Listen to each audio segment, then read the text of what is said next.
Welcome to Coach Hayes Football Live. He can talk about anything from high school to the pros. This guy knows the game, so you better not be half-stepping. I can guarantee you most of the audience is going to agree with me before they agree with you. Strap in, because Coach Hayes is about to crack your cranium and fertilize your brain. Go ahead and right here, right now. Subscribe now and check out CoachHayesFootball.com. What's up, everybody? We back in the building. Y'all make sure y'all go ahead and hit the like, share, subscribe button, notification bell as you on your way in, and tell 2 people about the channel right now. Pass the link on, put it in the message board, put it on Twitter, put it on Facebook, Instagram, whatever. But we got a lot to talk about, a little bit of time to do it, man. We're going to have a guest come on as well. But let's get right into this deal, man. Welcome to the Coach Me Coach podcast with your boy, Coach Hayes, on the Coach Hayes Football YouTube channel. I see everybody in the chat right quick. We'll go ahead and get started, man. Let me give some shout-outs here, some love. Shout out to Ant with the fire emoji. Ha-ha. Elite Cuban King, Pencil Fight Champ. Never that, baby. I'm always strapped. Never lacking, if you understand me. Stokes in the building, man. Appreciate you. Hayes, you have to talk about Broward is making kids pay to play sports in high school. I don't know much about it. Got to check it out, man. We've been off on spring break last week. Got a lot of stuff done, making it happen. Look at this, man. Kenneth Tongue. Y'all leave me alone. Anyway, spring break doesn't mean Coach Hayes gets a vacation. Come on, man. Help your boy out a little bit. Let me get some love, man. And shout out to NASA in the building. What's good, Coach Hayes? What's up with you, man? For y'all that don't know or maybe have missed it or checked it out, I was on Miami Flow yesterday. So you guys go check out that episode, yesterday's episode. We were talking Miami Hurricane football and so forth. But let's get into it, man. While I was off taking care of some things here around the house, I had a chance to run into the Cam Newton, Jason Whitlock interview. I really don't think it was an interview. It was more of a conversation, and I thought it was great. I thought it was a great way for 2 people to talk like grown men and have opposing views. And I wish a lot more people would do it. I wish a lot more people, especially in the culture, would do this. I understand controversy equals clicks and likes. As people have been saying, COE, content over everything.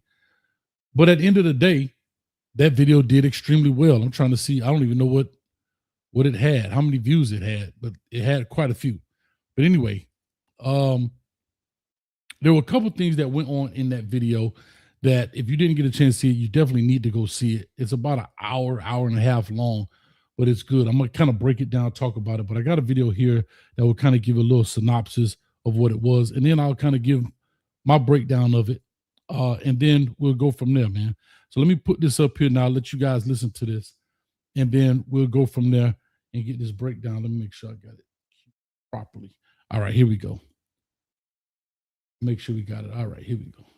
Full screen and action. Why do so many people hate you? Jason Whitlock is a click-chasing clown. I can't believe he's still with us. I don't think anything works harder than his cholesterol. Probably the worst individual I've ever had the displeasure of ever being associated with. They hate what I stand for. Most of these homosexuals in the media scared to death of me. You're not scared. I have no interest in being relatable. I have an interest in being biblical. Stephen A. He's fraudulent. He's lying about his college basketball career. In 4th grade, got held back because they thought he was retarded. I think he is the peak of the spear in sports journalism, whether we want to agree with it or not. The LGBTQIA plus BLM alphabet mafia attacked me. If Matt Stafford was here, he'd slap the taste out of your mouth for comparing him to Trevor Lawrence. Cam could have won 6-7 Super Bowls, 3 or 4 MVPs, and could have had the resume that would have made all the dreads, the outfits, all of that irrelevant. Could have been Michael Jordan. And Cam is sitting out there, no, I want to be 2 Chainz. Never. How are we all viewed as black men? We have an audience of 1. If I catch you at an NBA Finals playing solitaire, I think you're gay and don't like basketball.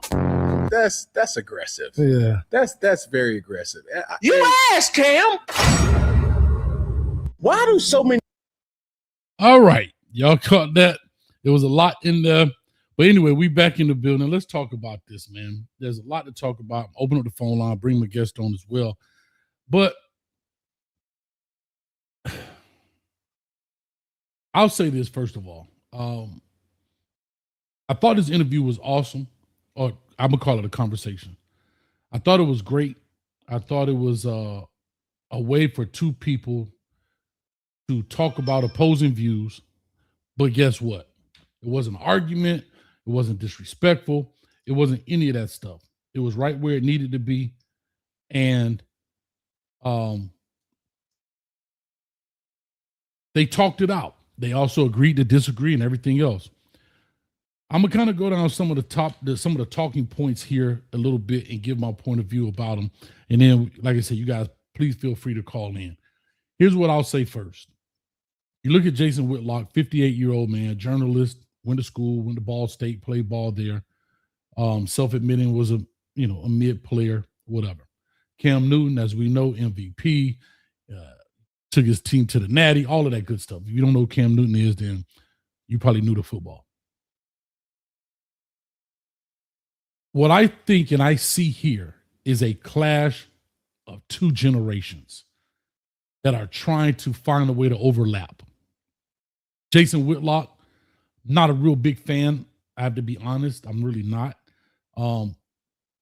He says some things that I agree with, but most of the things I disagree with. Cam Newton has some takes that I agree with, some things I don't agree with. And I think you guys may feel the same, and ladies may feel the same.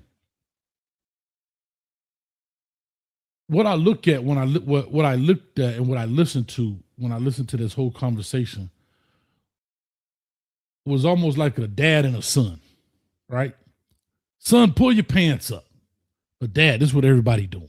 That's how it sounded, right? That's what it looked like. And when you start off, they talk about why is Jason Whitlock misunderstood. He said he don't care about being liked and all of that stuff, and that's fine. I'm cool with that too. But he got on to Cam Newton when he was talking about him about toning things down, his hair, the hats, the dress, all of the, I'm going to call it antics. And this is where the old school look comes from. I remember coaching, when I first started coaching, I'll leave these schools nameless, but I've had coaches, kids, especially in Miami, had dreads. Some of them had wigs. Call them wigs. Like what Cam got is what we consider wigs. Not necessarily dreads, if you're from the crib. And a lot of players, unless you were just the elite of the elite, would not even be considered to be recruited unless they were willing to cut their hair, unless there was a religious stance behind your dreadlocks. That was it. Coaches didn't like it, didn't send the message. You're a representative of the university, X, Y, and Z. And that's the stance I think Jason Whitlock is stuck on, right? He's stuck on that era, that time, the 80s, the 90s, early 2000s. Cam is saying people have an opportunity to be themselves. You're also in a place where sports and entertainment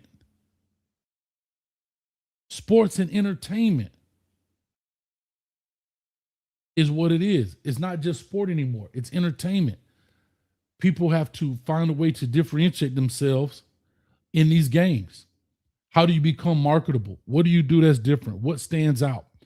And people are a lot more lenient in today's society. I remember when there was a time police officers couldn't have tattoos.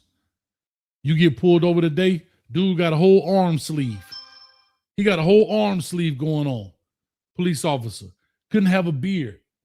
Got pulled over the other day. Dude had a full beard and an arm sleeve. Times change, society change, things change, rules change, policies change. I'm sorry, y'all, let me cut this down. And I think, again, this is where Jason Whitlock is stuck in a time lapse. He doesn't understand things are changing. I'm going to say something. You guys may agree or disagree, but however, I don't agree with what Jason Whitlock is saying, but I understand because I came up. I'm 10 years younger than he is. He's 58. I'm 48. Him might be 38. The reason I understand because as I started coaching, I remember when coaches, like I said earlier, wouldn't even offer a scholarship if kids had dreads. Pull your pants up. No flip-flops. I remember having this rule. No flip-flops at school. You can't meet a coach if you got on flip-flops. I would act like you didn't even exist. We used to go visit schools. Everybody had to have a belt on. And I still believe in those things. But when you start getting to the pro level and these kind of things, individualism is part of your brand. Everybody's a brand now. At the time when Jason Whitlock was coming around and coming up, people weren't a brand. Everybody was playing for whatever team they were on. It wasn't about you. It was about team. Well, today it's not like that. Today is I play on a team, but I'm going to have this over here. I play on a team, but I'm going to be this individual over here. Why? For sponsorships and for a bunch of other things. Shout out to Steve. We had kids wear ties on Monday, right? The players had to wear ties on Monday. But times are changing, and I think Whitlock is stuck in a time lapse, not understanding how this works. He wants everybody to be buttoned up, clean shaven. And I understand that, but he always referencing Michael Jordan. Yeah, that was the 80s and the 90s. Things are a little different today. Guys got tattoos. Dudes getting tattoos in high school now. Only people who had tattoos back in the day were bikers, and you thought they were all killers. Or unalivers. Excuse me, YouTube. You can't even say that.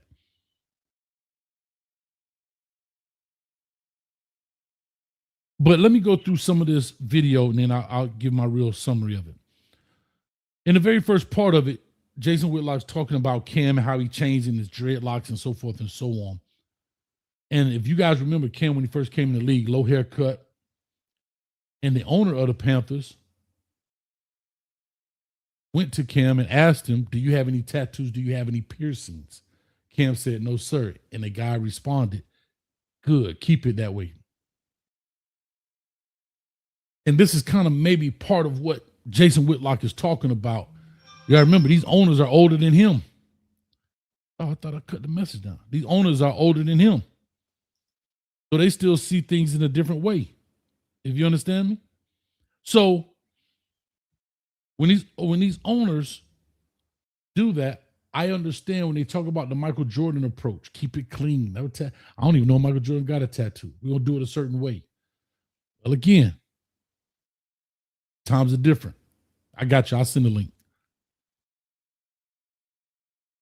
But what Cam said, and this is where context matters, and this is where sometimes we as people who judge on these platforms, and everybody get an opportunity to have a platform today because of things like YouTube, Twitch, Kick, Facebook, and all that stuff. Sometimes we're quick to judge. And now in the internet society, it's not about being right, it's about being first. And Cam's rebuttal to that, when he was talking about him with the wigs coming through the hat and all that when he was at Carolina, he was saying that he had just signed this deal for $1 million+. And it was a huge deal.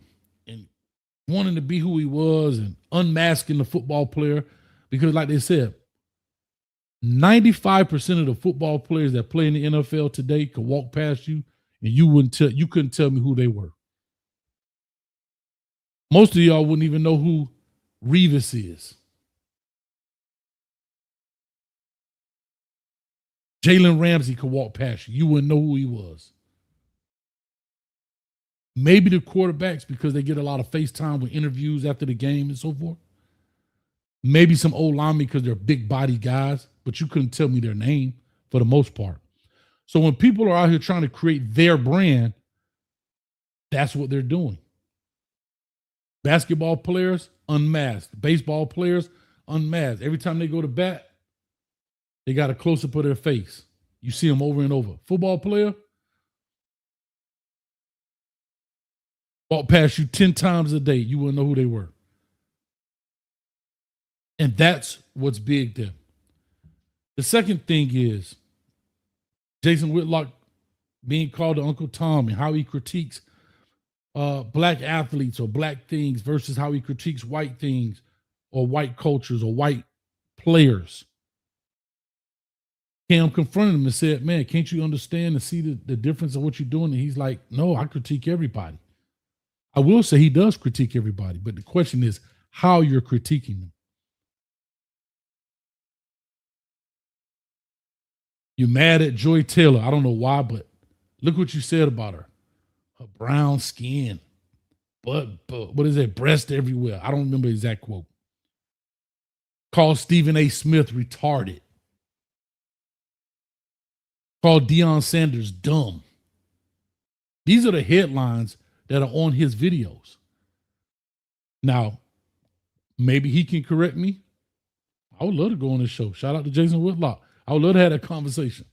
Shout out to you too, Cam, because I'm your favorite coach. But what I'm saying is, I didn't see, and I went through his page quite a bit. I didn't see any thumbnail where he may be critiquing, constructive criticism, or just flat out just plastering somebody where he's calling, say, white folks dumb. He talked in the video about Bruce Pearl. Right? I guess he was a basketball coach or whatever. I don't follow basketball too tough. I referred to him as dumb, but yeah, he did go after him. And Jason Whitlock had a very good rebuttal. I don't buy it though, but it was a very good rebuttal. And the reason I think it's good because I can relate to it. And here's why. Jason Whitlock's rebuttal. There you go, LV, you beat me to it. Jason Whitlock's rebuttal was, when I say things about maybe Deion Sanders or somebody you like, your ears perk up because that's who you like. That's who's in your algorithm. If I'm talking about a guy like Bruce Pearl and you don't watch it like me, I didn't know who Bruce Pearl is. I don't get those kind of videos, and I understand that. So therefore, it seems like he's only bashing these kind of players, which I would tend to agree with, but I disagree because it's not that you criticize those guys. It's how you criticize people. It's the words in which you use. You literally call a man retarded.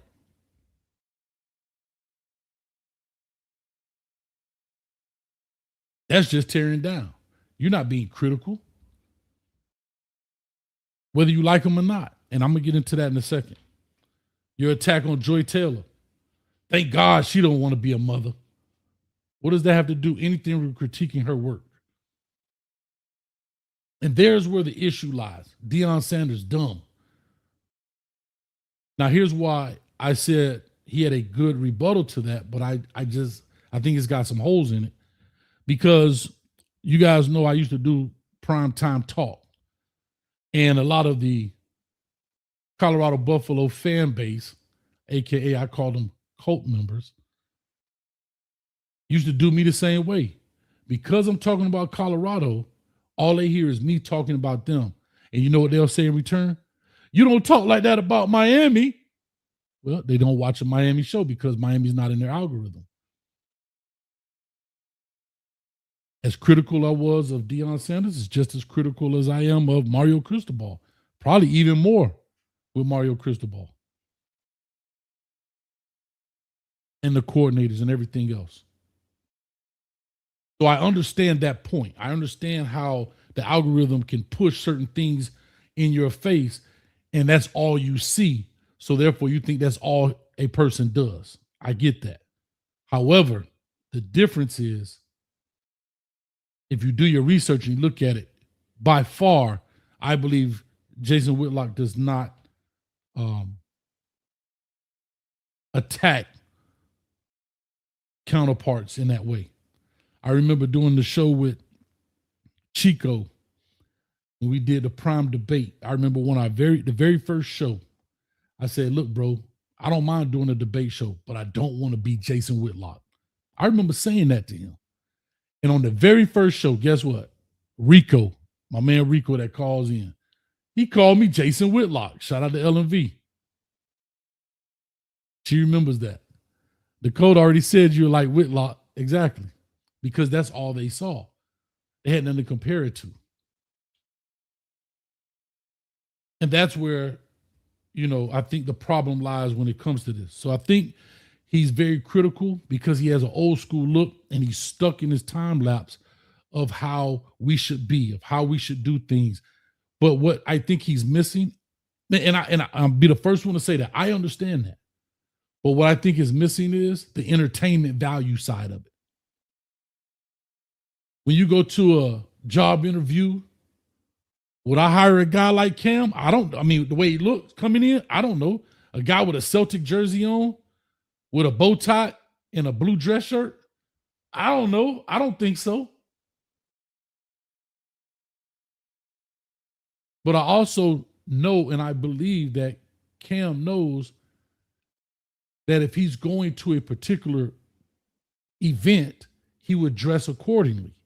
It may still be stylish and it may still be this, but everybody knows you can do accordingly. Everybody fits in. If you go to a job interview, you follow that pattern. If you go into a black tie affair, you got your tuxedo on. You may have a little something to make it stylish and different, but you follow the protocol. But when you're an entertainer and you're entertaining people and that's part of your thing, then do so. I forget the young man's name. I think he passed away. The basketball commentator used to have all the wild coats on.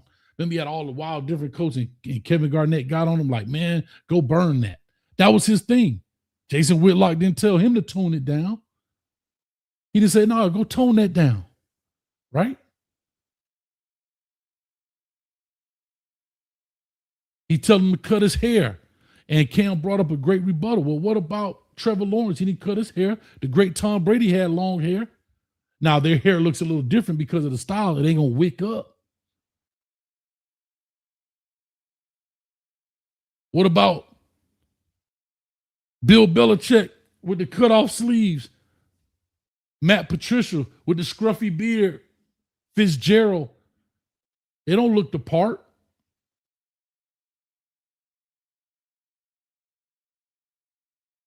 But Mike Tomlin would get ridiculed because he wore Air Force Ones and they told him he's too hip-hop.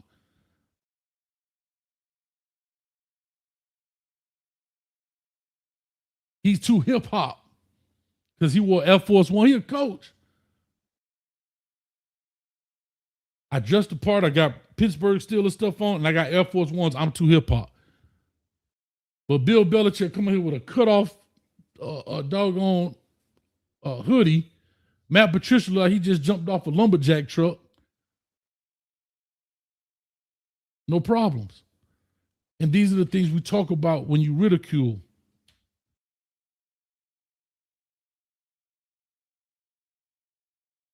The next thing I really want to bring up, and I'm no Bible scholar by any stretch of the imagination, but in that clip that I just played, Jason Whitlock says he's a Christian and he's biblical, and I'm not here to question that. But what I am here to question is, if you tell people that you wake up and you're here to please one person, which is Jesus Christ, not a problem whatsoever. I don't have a problem with that whatsoever. My problem is what you say within the same sentence. You call people retarded. You're talking down. We're not talking about criticizing their game, doing your job. We're talking about personal attacks.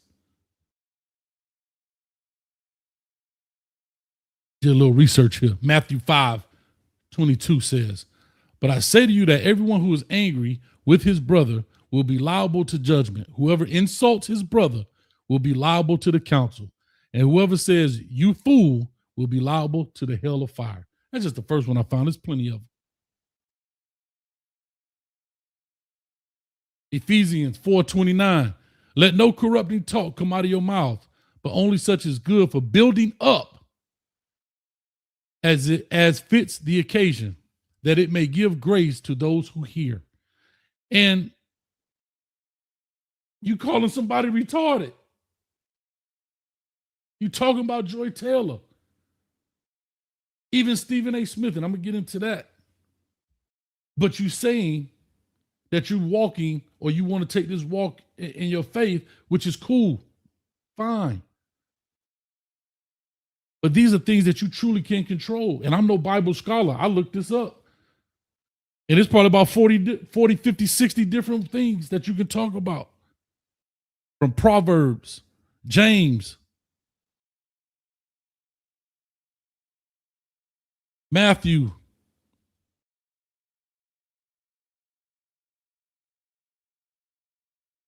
Titus 3:2, to speak evil of no one, to avoid quarreling, to be gentle, and to show perfect courtesy towards all people.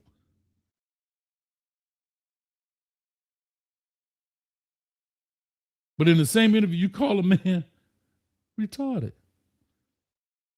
You talked about Stephen A. Smith, and I'm no Stephen A. Smith apologist now, but I'm just talking about a person. A man playing solitaire at a basketball game and you call him gay. Like, where does that come from? And I'm mad that Cam didn't call him out on that. I'm not saying Cam should have known the scriptures, but you know what he said wasn't biblical.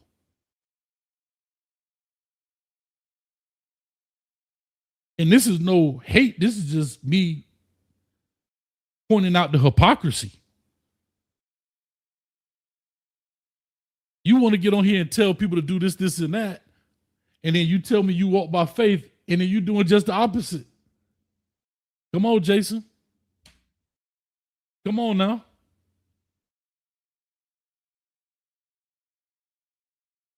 The next thing I want to talk about here is, again, why I say he's stuck in a time lapse. I think in that conversation, how important Black people are to this whole sports culture. Cam brought up Stuart Scott. I'm cooler than the other side of the pillow. Guess what? You got white commentators saying stuff like that, coming up with catchphrases. Right? Hell, you got the weatherman out here rapping the weather. I know Jason Whitlock hates rap. I get it. But it's here and it's here to stay. And it has embedded itself in all aspects of life, white, black, or indifferent.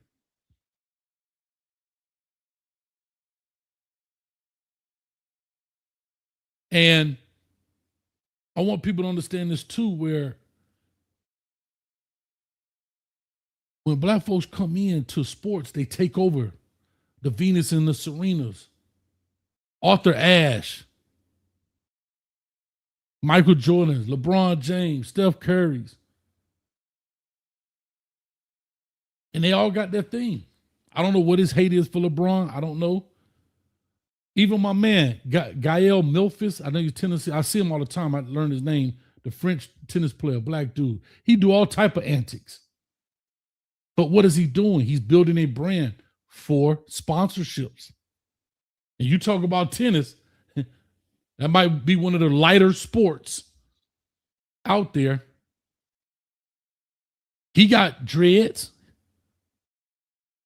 French dude with dreads. The individual sport, I get it. I understand you're your own entity.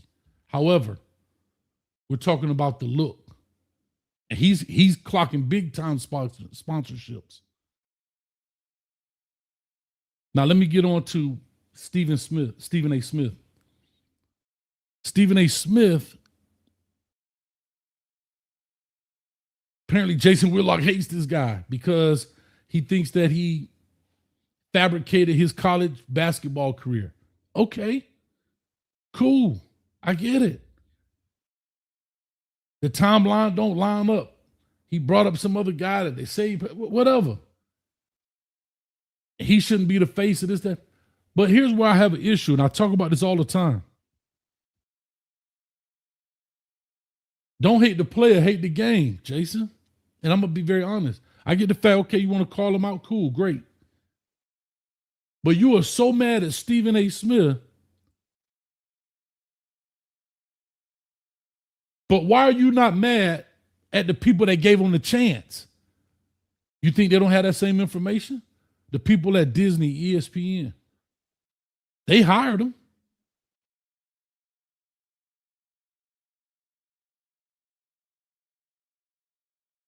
They hired him. See, sometimes we get mad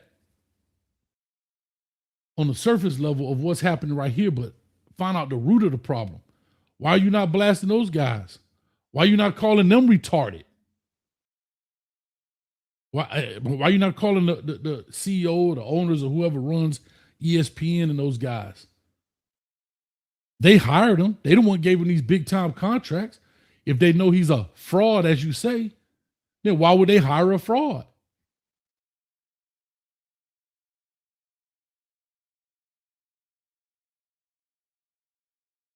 I mean, I get it. You don't like the guy. Cool.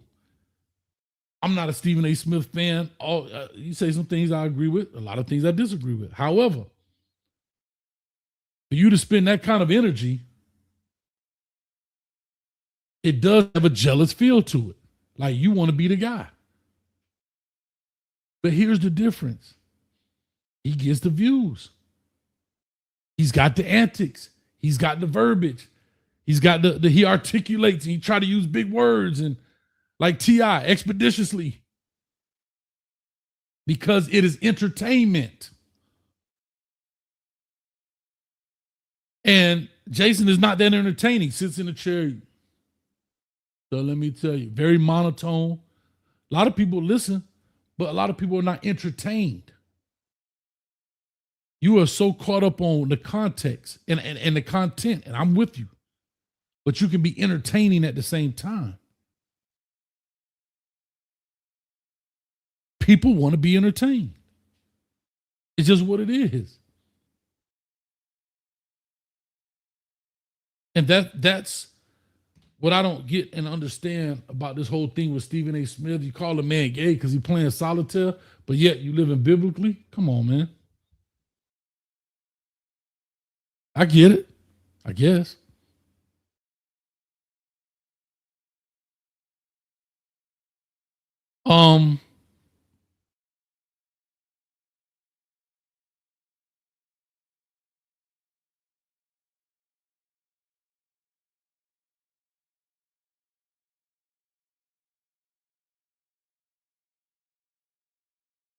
My last point, they asked him a question in regards to people he felt that people he felt that I'm sorry, I'm trying to send this off. People that he felt that the media protects. And here's a perfect example. And I wish Cam Newton would have jumped on this. I think it was Peggy that asked him, which is Cam Newton's co-host, asked him, who do you think the media protects the most? And he said Lamar Jackson. Right? Cam Newton was shocked. Peggy was shocked. You can hear the producer in the back. What? And then on the flip side, watch this. Who do you think the media wrongly attacks? Who do you think the media wrongly attacks? And again, Jason Whitlock knew it was going to be a controversy. It was very, very click-worthy.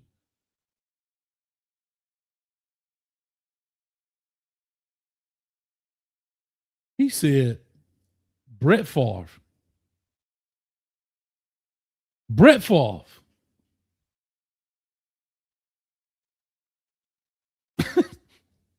Now, Brett Favre out here was on pain medicine. I mean, addicted to pain pills. Not making light of it, but we're talking about attacking. Then he's talking about, oh, that's bull crap, how he stole money to give to a state institute. This is exactly what people are talking about, Jason. If the roles were reversed and Lamar Jackson was going through what Brett Favre did, you would eat him alive. You would eat him alive. Like, that's the part where, and it's like he doesn't get it. He doesn't see what he's saying.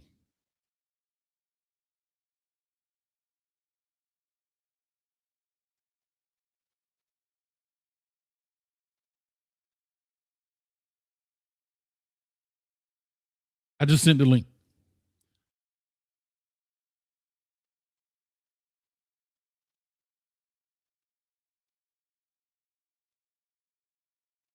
Again, I'm going to go back and I'll just say this real quick. These are just my overall thoughts. I thought that the conversation was a good one. I wish more of these could happen. Even in our culture, people can sit down. I know it's not always about clicks and likes and so forth. Most time when you have a conversation, you can respect both people's side. Like, for example, when Cam Newton explained to Jason Whitlock why he did what he did when it came to his dress and his hair, guess what? I guarantee, well, hopefully, Jason Whitlock had a newfound respect for why Cam was doing what he did.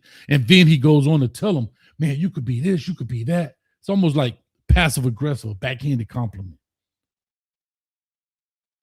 If you just tone it down, you could be this, you could be the Michael Jordan, you could have a 15-year career. If I was your agent, we'd be fighting.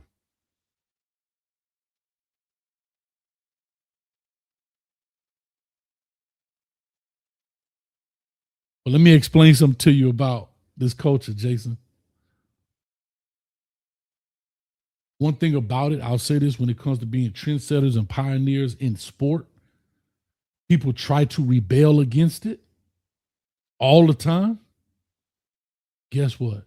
At the end of the day, they're going to follow it. I'll give you a couple things.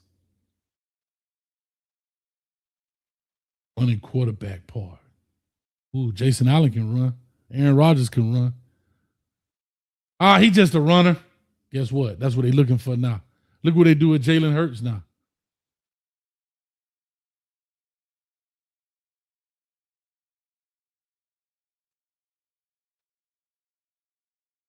Any and everything, if we get our hands and put our hands into it and touch it, trust me, it's going to be rebelled against.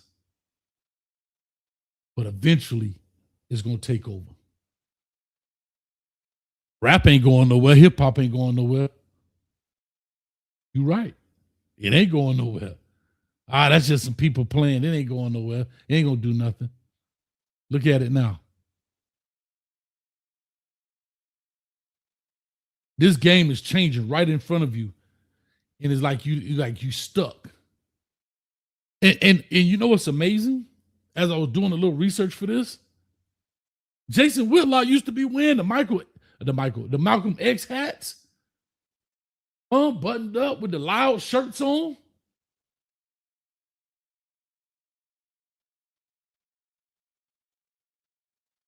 I seen a picture with him with 2 women. Ugh. And I know he taking his walk, his faith. But I'll tell you this, brother. No judge by no stretch. But you know better than to do what you're doing when it comes to that. If that's how strong you feel about your faith.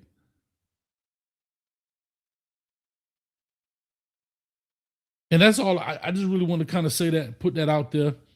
If you didn't get a chance to see it, please go get an opportunity to watch it. It's a great watch. Shout out to Cam Newton, Peggy, 4th and 1, Funky Friday, Jason Whitlock, Fearless. Shout out to even my man Steve Kim. He always give me love. Shout out to Steve Kim, the Korean Cosell, as they said. He always show love on Coach B show and all of those type of things. So shout out to him as well. Real quick, before I bring the guest on, I do have one caller on here right now. I didn't even open the phone line. I want to take them because I don't want to hold forever. However, I do have my going too far segment, and maybe this will lighten the mood just a hair. But I don't understand this whatsoever. Real quick before I get this thing going, maybe Jason Whitlock can critique this right here. This might be worthy. Let's see here. I don't get it. Y'all tell me what's going on here. Here we go. Why are these people walking a leash with no dog? Look closer. The dog is imaginary. This is called hobby dogging. People pretend to own, train, and walk an invisible dog as if it's real. They give it a name, practice commands, even run agility drills with cones. Some leashes are stiffened so it looks like something is actually pulling back. The idea started in Germany and grew online as a mix of performance, stress relief, and satire. It lets people enjoy the routine and companionship of dog ownership without the cost. I'm sorry, this is right here where it went too far. It is no dog there, and the leash is boo-booing. But watch the lady come clean it up with the bag. Or responsibility. It looks absurd at first, but for them, the dog is very real. Why are these... Anything, you said it right. People will do anything for attention. And that's content over everything. That's content over everything. LV, shout out to you, babe. What's up with the producer? Lord Jesus. Now, I stayed away from the comments. I'm going to get them to them when I bring the guest on because I want to stay focused.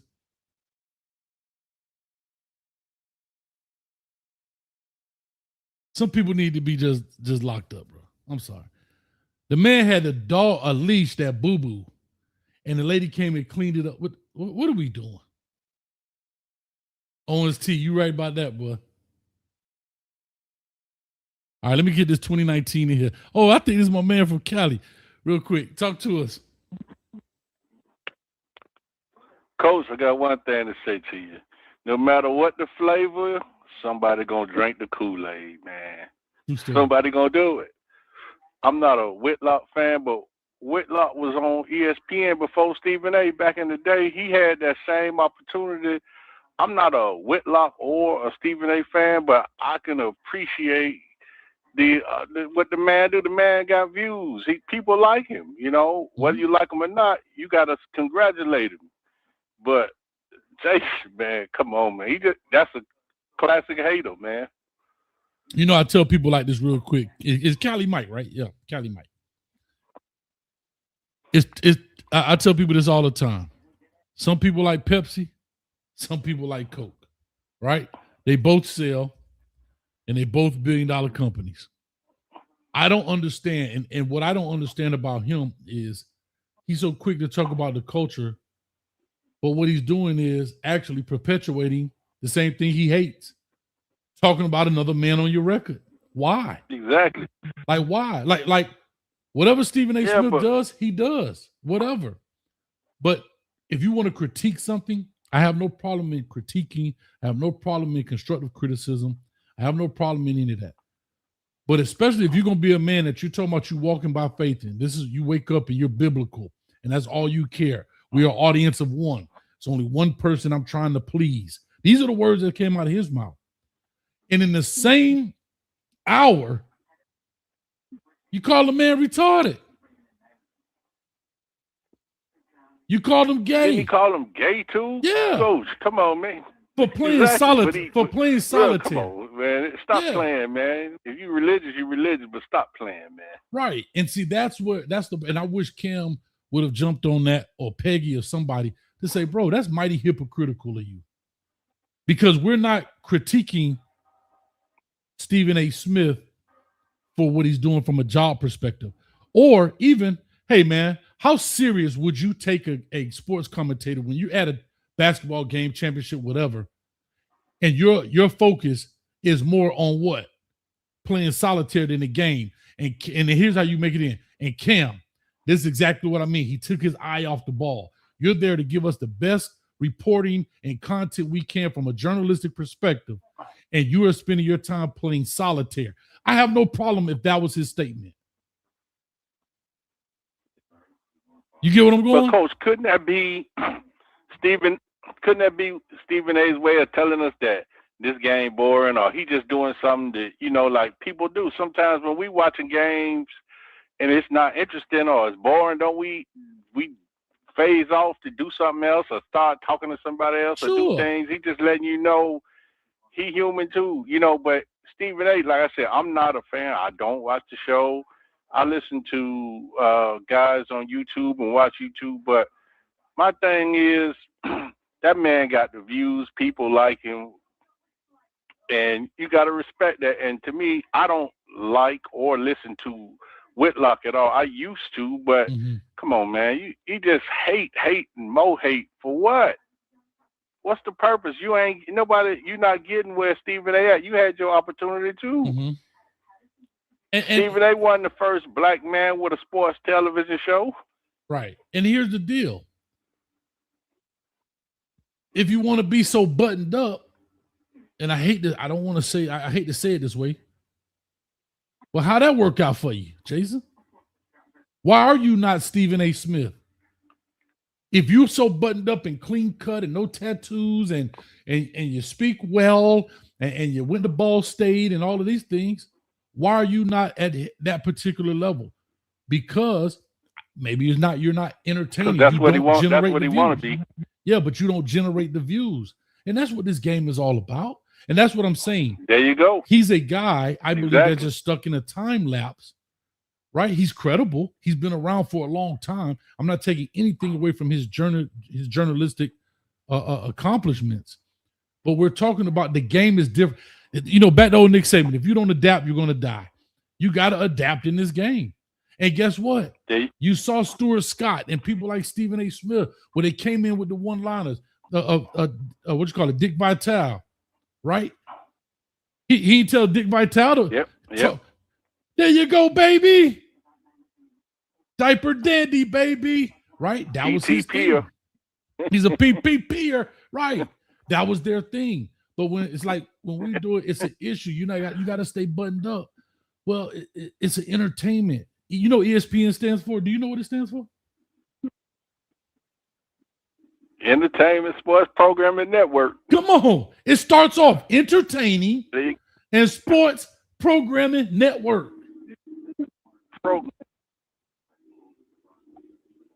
Come on. Yeah, but Coach, man, you got to realize everybody who want to be on television is not qualified or just not talented enough. And I think no matter how well you speak, no matter what you do, you could be whoever you are. Some people gonna make it and some people not. It's just how it go. You can't, like you said, he need to hate the game.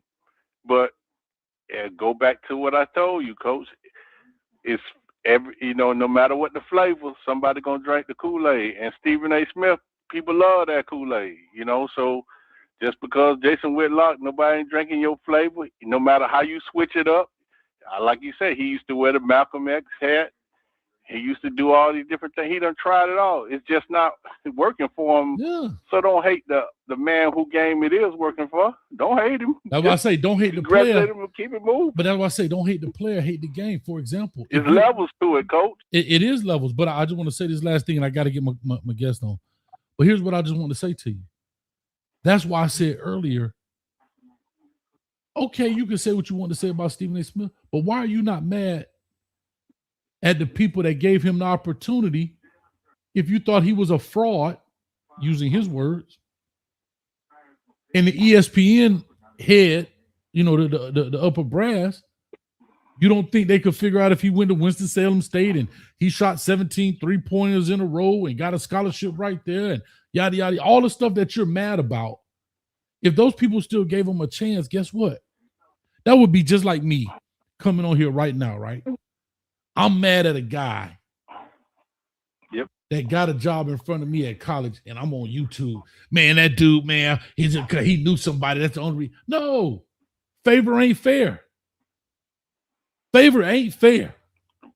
Coach, before I go, I'm going to just tell you, yes, sir. You know why he ain't mad at them? Because they gave him the same opportunity. He was on ESPN back in the day, too. Yeah. They just didn't like what he was putting out. Right. and Coach, I'm gonna listen, but I'm enjoy. Man, we missed it when you was gone, bro. But do your thing, and I'm gonna go ahead and keep listening. Thanks, man. Appreciate you. All right, that was cool. Yes, sir. All right, 1390. Y'all sliding in here. I don't even have a phone number up. Either you want to call back, you can stay on hold. It's up to you. But I'm gonna bring my guest on now. So 1390, you in the back. Please feel free. I got other people calling in here too. Y'all got to hold tight. I only took that call because he was there. But I'm gonna bring my guest on here, man. Let me see if I got him in here. It's not gonna be long, so you guys call back in. Y'all do me a favor, man. Got I'm trying to give him a proper introduction here. I want to give one of them Shannon Sharp introduction. All right, here we go. This guy's been a friend of the channel for a long time, man. Had a chance to actually meet him in Miami, in Carroll City. We ain't talking about Miami Gardens, man. Y'all do me a favor. Y'all heard him on the phone many a nights.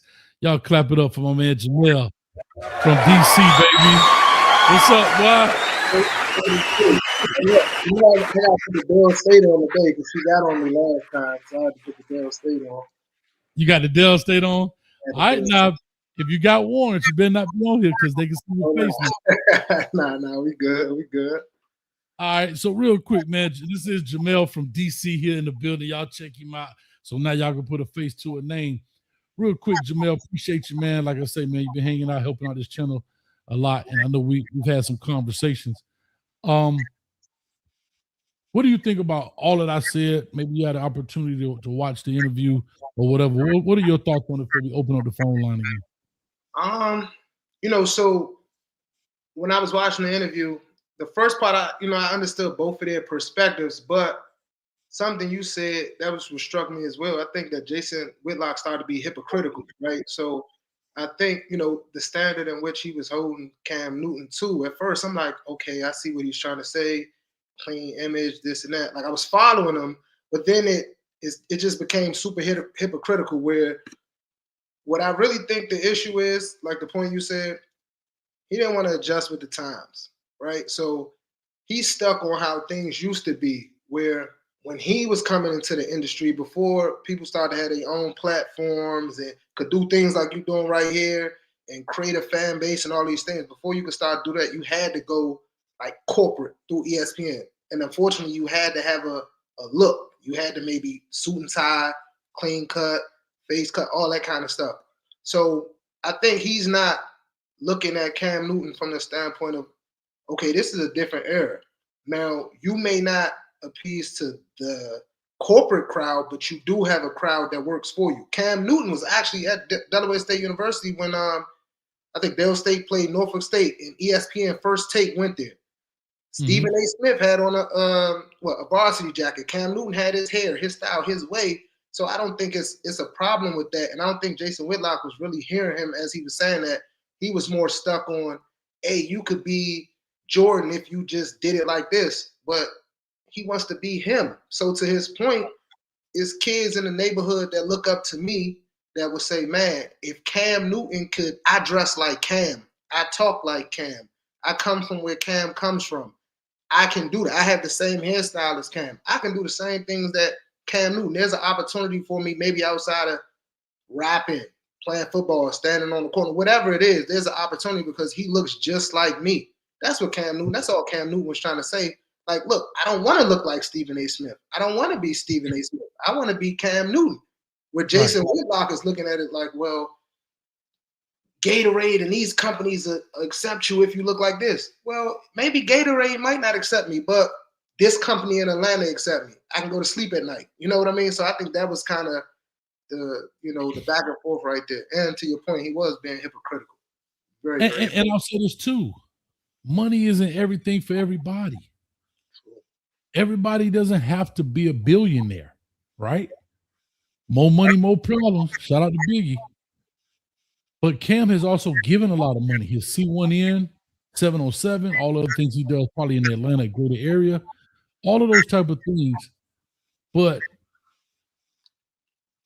you have to say he's been successful from a monetary standpoint with what he's done.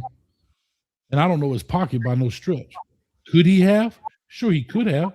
but he also could have taken that route and still not had it. And so, like Kim asked him at the very end, Jamel, he said, so in order for me to be myself, do I still need to cut my hair? And Jason's like, yeah. But why? Because here's what I want to say, and I meant to say this in my thing. Pat McAfee don't have to change. Pat McAfee going there with a tank top on. Cursing everything. Cursing and everything. Cursing. Right? On big time program. What is it? ESPN. This is not his own podcast. He's on their network. But what I'm saying is, see, that's a perfect example of Pat McAfee was a good kicker, I'm assuming, a very good kicker. But Cam Newton is probably way more recognizable. I would have never known Pat McAfee until he came onto doing the podcast scene. Pat McAfee could have came to my door and delivered me a pizza last year, and I wouldn't even know who he was. Right? I'm just being what it is, right? But you want Cam to tone it down, but yet he could stand on a show and do a podcast that's visual, not, podcast, you can just be audio. Now it's visual with just a tank top on. Not even respecting when people went on to that kind of stuff and wore a suit or at least a t-shirt, dog. I mean, I'm just talking about how the saying is, Jamel, it's all right when they do it. It's a problem when I do it. It's cool when they do it. A problem when I do it. and so that therein lies, and that's what makes it hypocritical in my sense. And what's hypocritical is I do understand what Jason Whitlock is talking about. Doesn't mean I agree, but I understand. Why? Because I grew up and came along where you had to be buttoned up. You had to have a fresh haircut. You couldn't let your pants sag. I still don't agree with sagging pants, right? No, your shoes can't be loud with colors. You gotta get you some black or white shoes. Calm that down. These coaches don't like it. Why? Because you used to have old coaches. That's all they knew. They didn't understand you could come in there with the loud, now and later Air Force Ones on. They were like, "What are those clown shoes you got on, man?" Yeah. Am I lying? Nah, you dead serious. I'm being serious. You can't go into these at that time. You couldn't go on a college visit the same way you would go out in the club or hang out with your buddies, because in essence it was an interview. And we had to try to teach our players that, hey man, guys, this is an informal interview. They sizing you up. When they come to the school, only thing they come to the school to talk to you. They want to know who you are. They're looking at you. They're looking at your demeanor, your dress, all of that kind of stuff. But now as time goes on, the loud color shoes are acceptable now. The holes in your jeans coaches get it now. You're getting a lot of younger coaches that understand this culture. I would never agree with the sagging of pants. I should not have to see your underwear. You know what I mean? I ain't saying they got to be up to your belly button, but they don't need to be under your. They don't need to be on your hamstrings. Let me put it that way. So, no, go ahead. Say peace. I was about to say, I think that Cam made a great point when he brought up, the hair, right? And I think what Jason Whitlock was failing to recognize is for, the Trevor Lawrences, the Josh Allens, when Tom Brady had long hair, etc. What he's saying without him saying it is their hair is acceptable, but yours is not. So it's a deeper question that Cam was trying to get at with that. Like, well, why isn't mine acceptable? So it isn't. That's why Cam was like, is it about dreads or is it about long hair? Like, choose your words wisely here, because if Tom Brady had long hair, nobody said anything. Trevor Lawrence has long hair. He tried to, mention something about that, but no one talks about it in the way they talked about Cam Newton's hair. So it's like, to Cam's point, culturally, this is the culture I'm from. And Jason Whitlock tried to make that more of an issue of like, well, culture, you talking about hip hop. Well, okay, let's use that. Hip hop is a part of African American culture. It is what it is. It's a part. It's I hate to say it, it's part of American culture today. Part of American culture as well. Hip hop was born out of, I think it was New York, but an inner city environment. Cam Newton is from an inner city environment that is heavily influenced by Southern rap music. Think about what Southern rap music looked like. That is what it is. So he's a part of that. He grew up on that music. He grew up probably talking a certain way, dressing a certain way, which is fine. There's nothing wrong with that. So of course, when he first gets to the NFL and you have to make the draft, first couple years, you probably have to be a little bit more clean cut and corporate. Now, when you announce yourself and you're trying to get these sponsorships and you're trying to get these deals, it's much easier to keep a deal if you're being authentic than if you're not being authentic. If you're not being authentic, that's how you get canceled. That's what cancel culture is. That's why the likes of, if you remember some years back, remember Kevin Hart had to go back on his words, and I think they removed the Oscars. Yeah, it was the Oscars, right? You know who never get canceled? I'll give you somebody who say a lot of things worse than Kevin Hart. Dave Chappelle. Why? Because he's always been like that. You know exactly what you're gonna get with Dave Chappelle, but he may not be able to host the Oscars or something. That is what it is. But he has an audience for himself, and he has opportunities that present for him because he's being authentic to himself. That's all Cam Newton is saying. He's going to be authentic to himself, and he's going to get opportunities because of that. He's going to be able to do the first takes and go to campuses and things like that. It may be other opportunities he won't get unless he buttons up. But it is what it is. If he's comfortable and he's at peace and he's good with, like he said, going back to the community, and he could feel like he could touch and be with the common person and touch the hands of the fans, and kids can be like, yo, Cam, I could be just like you. That's what he wants. It seemed like Jason Whitlock wanted to put what he would want Cam to be on him. He put his expectation of Cam on Cam. And you're going to fail every day of the week when you do that. Yeah, 100%. And correct me if I'm wrong, but I see Cam on ESPN with Ryan Clark and all the rest of them cats with his hat on, right? And guess what? Those are, I might be right. I should be right with this. Those are his hats, or he's definitely a brand ambassador for those hats that he's wearing. Again, these are business deals. These are things that he's got going on. And these are the things that, that's why I keep talking about this time. I think he's stuck in a time warp where it's like, it's not the 80s anymore. It's not the 90s. It's not, and you made a very good point, where you had to go, in order to have a platform like this, you had to go through an ESPN or a Fox Sport. Now, look what and here's what's funny. He's doing it. He's doing his own show called Fearless, not through any corporate entity. He could go in there and be whoever he wants to be. He can go back to wearing the Malcolm X hat and this, that, and that. Not gonna do it, but he could. And that's what I think that bothers me. And again, this is not a bad session on Jason Whitlock, but I think it's a observation session to call out some of the hypocrisy. More than entitled to feel how you feel. Nothing wrong with it whatsoever. But I'm quick to tell you, and we all do things, we go against what we say, but you're constantly talking about your religious walk, and that's cool. But you let your hate for another man take you off your walk.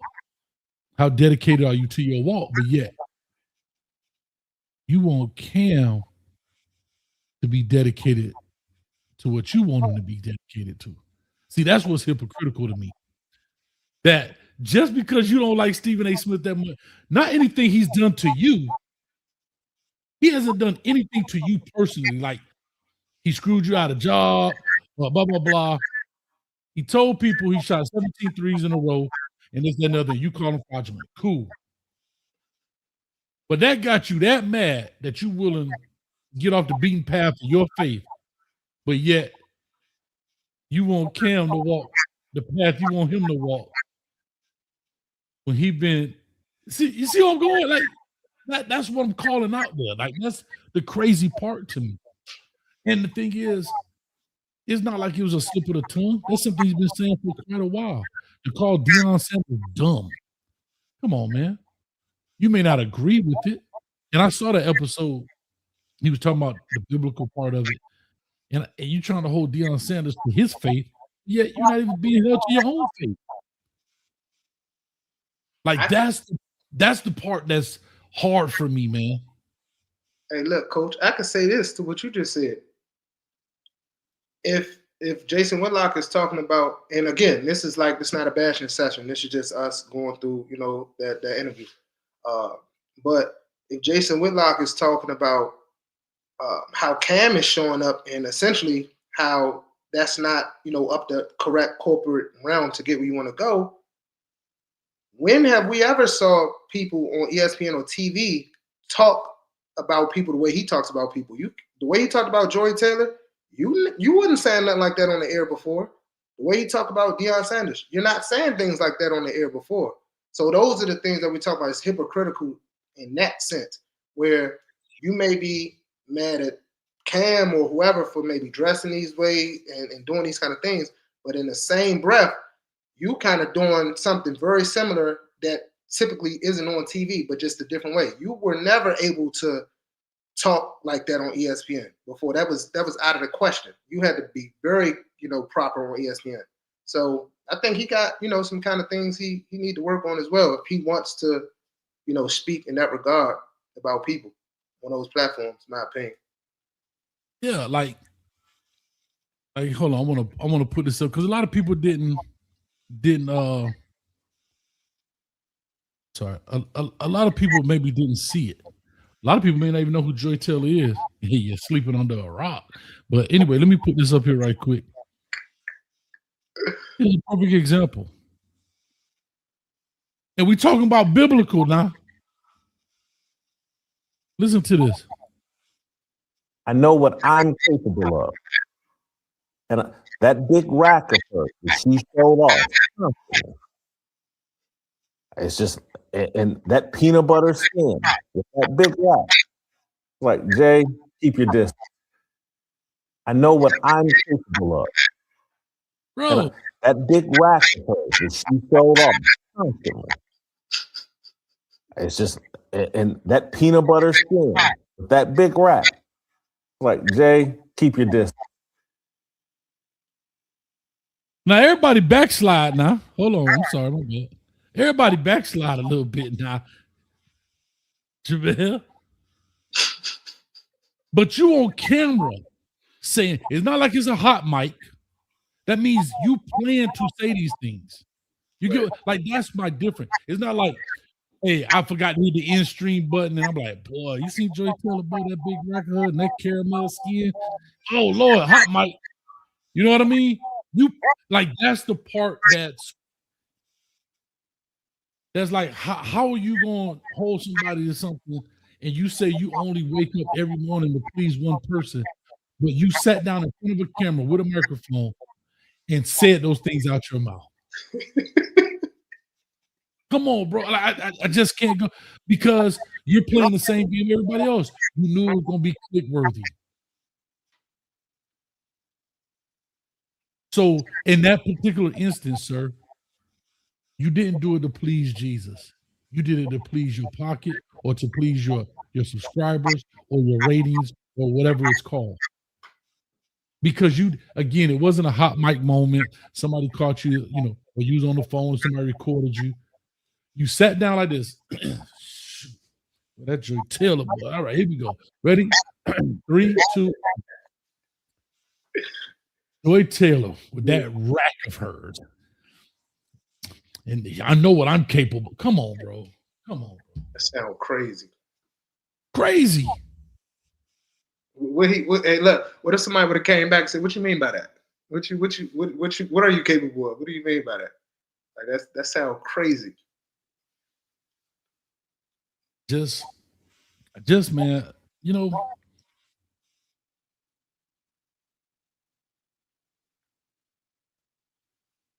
I wonder who Owen is. Somebody in the comment, Owen. Oh, T. Owen? Yeah, it said we think y'all taking a very micro take and missing a greater point. All right, here we go. T. Owens, can we just admit that we don't like black people talking about other black people? Do we all agree? We don't like Stephen A. on ESPN or his own show. No, my takes on Stephen A. is I'll go back to Stephen A. And please, Owen, please feel free. You're more than welcome to call in and explain or expound on what you had to say.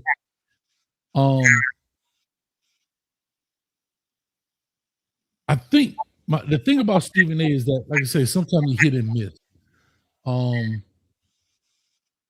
He does some things very similar to what Jason Whitlock does. I think he has some hypocritical points. But I think the difference is I know and he knows that he's an entertainer.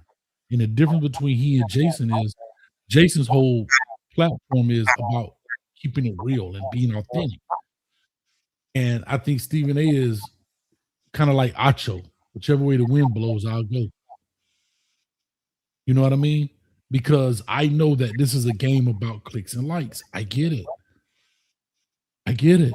And guess what? Coach Hayes might have more clicks and likes too if I start. But I don't think I'm just there yet. Maybe in 5 years, I might be saying some wild stuff. I don't know. But I don't see it. But I'm just saying, I don't know. And that's the interesting piece to Jamel. Like, don't be hypocritical. I don't believe in, keeping it too real. No, that's not what I'm saying. Don't say one thing now in the same breath. You need to put a comma in there. You know something different. Like if I'm Cam Newton, I'm lighting him up about the Joy Taylor comment. I'm already have it prepped and rep. Explain this, sir. Why? Like, what has she done? But that's just me. I don't got a problem with Stephen A. personally. I don't think, I think anybody who's in front of a camera all day and your job is to speak all day long, probably more times than not, it's going to end you're African American, Black. More times than not, your comments are going to be made towards our community. More times than not. So I don't think Stephen A. Smith is perfect at all. I think he do say some stuff sometimes, like, for what? Like, why? But, I really don't have a problem with him. I think now, because he has his own platform as well, and it's not like 10, 12, 15 years ago, I think he says, things that he may have not said before in ways that he feels because he has his own shows. But past that, I don't think it's, Black people don't like talking about other Black people. I think it is some Black people like that, though. If you speak on a Black person, that's where they draw the line. Like, no, don't say nothing about it. Like that. That does happen. That's some people for sure. But and for me, I don't have. It's not about. It's not. I've never once said we shouldn't be talking about Black folks. I'm just talking about him being hypocritical. Right. Talking about Jason Whitlock, that is, in his approach to his talking of people. It's not the fact that, I talk about Black, like I talk about whatever, but we're talking about your approach to it. That's why I'm not even, like I said, I even understand where Jason Whitlock is coming from, because I wasn't part of that era that I feel that he stuck in, but I'm also a part of the era where it has transitioned to. It's kind of like, I use a basketball analogy, if you still out here coaching like you playing 80s basketball and they out here jacking threes left and right, you probably gonna lose every game. I had a coach like that. No, right, because it worked for him then in the 80s and he didn't adapt. If Lane Kiffin doesn't come to Alabama and change that offense, Alabama doesn't win more natty. He had to adapt. The game was changing. Because if you go look at Nick Saban's earlier career, great defense, ball control offense, no name quarterback. When Lane Kiffin got to Alabama, that's when those quarterbacks are now making noise in the NFL. Prior to that, during the Nick Saban era, name me a quarterback that making noise in the NFL. That's even still in the NFL. Nah, they ain't in it no more. I know the era you talking about. It was just big running backs, physical defense. That's it. That's it. And the game started evolving, getting faster and changing. You got to put up more points. So that's when you started getting the Jalen Hurts and the Tuas. And these are the guys that start. So when Lane Kiffin came and changed that, and here's the beauty of that. As much as Nick Saban, I believe in my heart, hates Lane Kiffin when I see it, he knew his value. Mhm. And I always go back and say this one part, and I open up the phone line, take a few calls. I would love to ask Nick Saban one question. Do you regret firing Lane Kiffin before the Natty? Think about it. You got to the point you hated that dude that much you couldn't be 60 more seconds with him. 60 more minutes. You couldn't stand on the sideline with him for 60 more minutes. Did they win that Natty? No. Steve Sarkisian took over. They lost to Clemson, or which one was that to? Was that that was yeah. And remember, Steve Sarkisian had to come in. Steve Sarkisian was just an analyst, not like saying just an analyst. He wasn't like even a position coach. Yeah, that's tough. I hate you that much, Jamil. You fired, dog. We did all this work. We got all the way to the Natty. We ain't win. We know how that feels, but not for that reason. But that's like taking the knee at the finish line, bro. Yeah, that's tough. I can't stand you. I can't stand next to you for 60 more minutes. That's tough.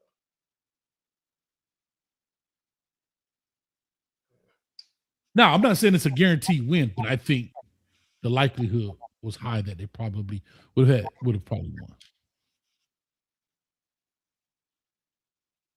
Like I say, Gotta adapt. That's it. Man. You gotta adapt. Let me do this. Let me pop the phone number up here for a few. We'll take a few calls here.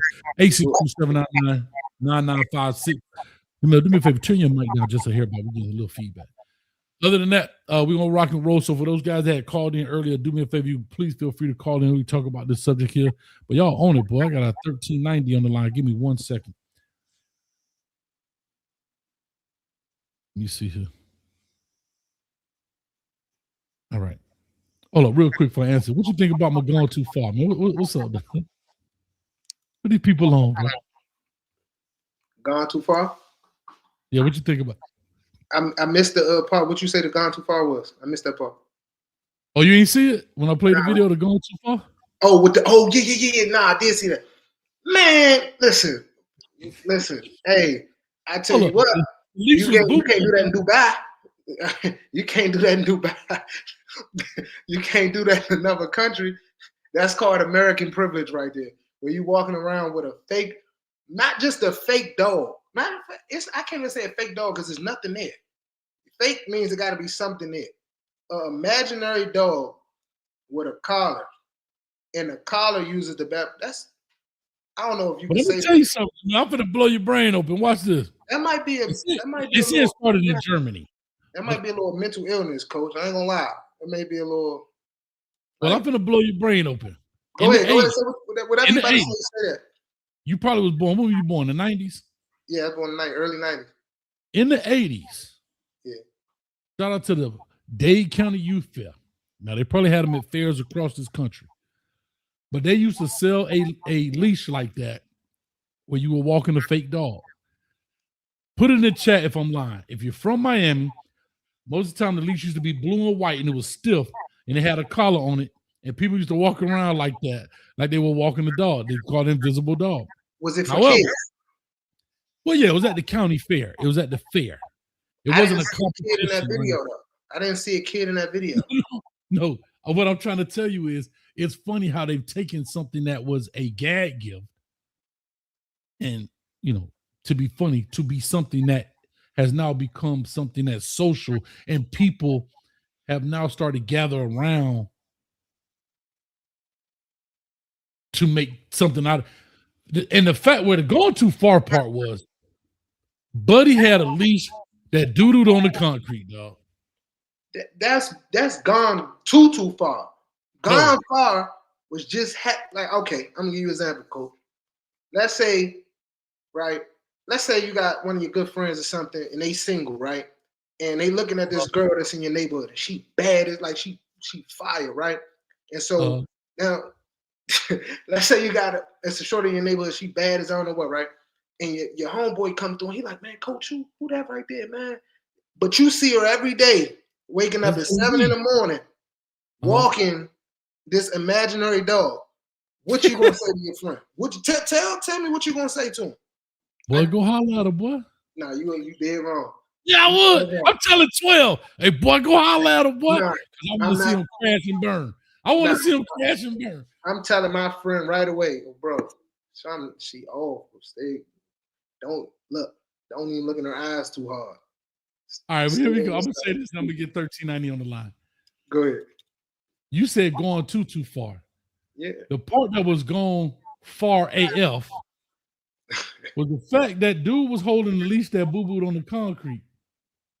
The AF part is, old girl had the baggie on her hand cleaning it up. Matter of fact, mother. Anyway, let me get 1390 on the line. Call or talk to us. Give us your name, where you calling from. Hey, what's going on, fellas? My name's Jonathan, and I'm from Augusta, Georgia. All right, Jonathan from Augusta, talk to us, man. What's your thoughts about this interview? I'm not sure how much you heard or whatever the case may be, but just talk to us, man. What's on your mind? I heard pretty much the whole podcast. I just want to say as a person that is a follower of Christ, not the biblically run us all the way out there, nothing like that. I just want to say I agree with a lot of what you guys saying.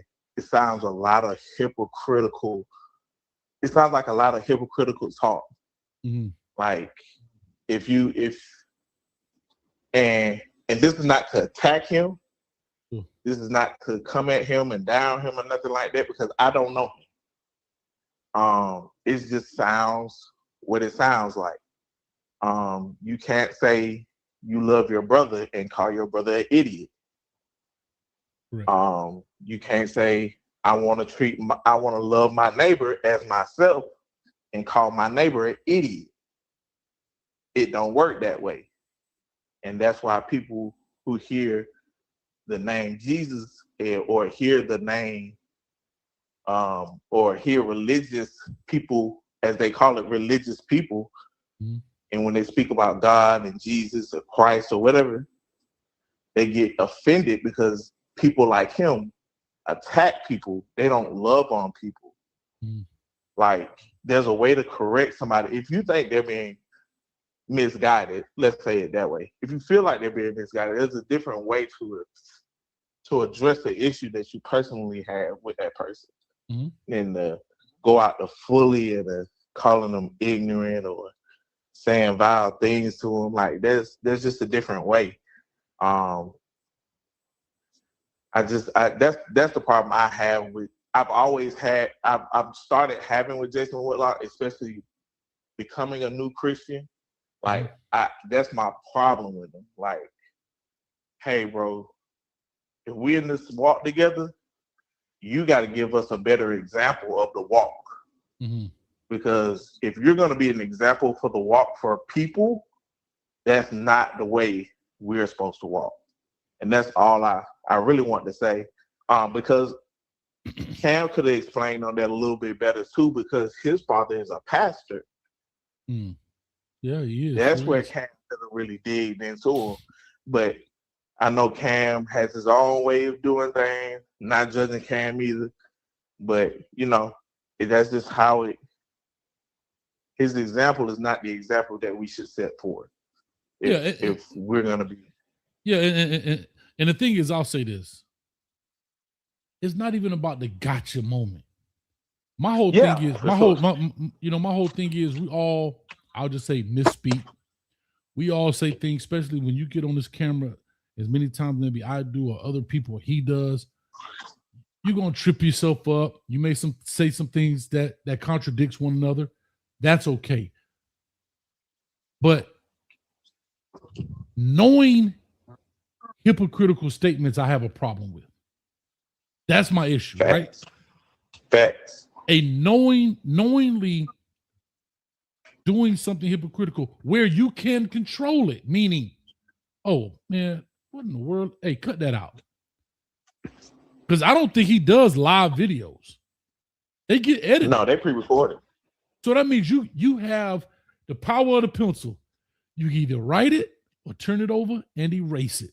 And nobody would know the difference except who's there in the production room. So when you choose to put things out there, you made a conscious decision to go against. And again, I'm not a biblical scholar by no stretch. I asked one simple question. This is what I asked. This was what verses in the Bible talks about calling people names? That's what I put in Google. That's all I put. And the first thing came up was Matthew 5:22, Ephesians 4:29, James 3:9-10, 1 Peter 2-1. Like it's a bunch of them. It's a lot. It's a lot. And so what I'm saying is, if you're a person who is in your claiming this faith, and everything you do is say we are an audience of one, and this, that, and the other, and you consciously go in here and make these attacks to call a man gay because he's playing solitaire. Not even that he did a gay act, and you can say that's factual, right? That's all right. Like you know what I'm saying? That's if you want to call a guy gay and he's gay, okay, that's fine. He's in a gay act, or he said he's gay, fine. But because he's playing solitaire at a game, you did that to be hurtful, and that's not a walk in Christ. That's all I'm saying. Right, because even if even not saying that he is, so let me start that before it gets, because this is on the internet. Before I say that, now, hold on, if you don't mind, I hate for interrupting you, but you saw how you stopped yourself. Yeah, he could do the same thing, but he pressed record. He can, but that's what I was about to say. Even if he was gay, he still would have to love him regardless. Like, it doesn't matter. Like, that doesn't matter. Right. That part doesn't even matter. So, like, the name calling is so, it should be beneath him. That's what I'm saying. It should be, the name calling should be beneath him.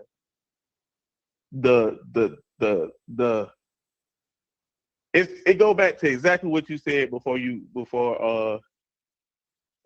was on the phone with the other guests. Favor ain't fair. Mm-hmm. Your favor, whoever God favored over your life, that's what you're called to steward. That's it. Mm-hmm. So if you don't get more, you just don't get more. If you get what you get. And you got to be happy with that. But it sounds like somebody does have an audience of one, but it ain't a God. And I ain't judging them. I'm just saying your actions speak louder than your words. Mm-hmm. So again, I don't have a personal problem with him. I have a problem with his actions. His actions don't show what his. I'm gonna just take it because you spoke one. They profess they love me with their mouth, but their heart are far from me. Mm-hmm.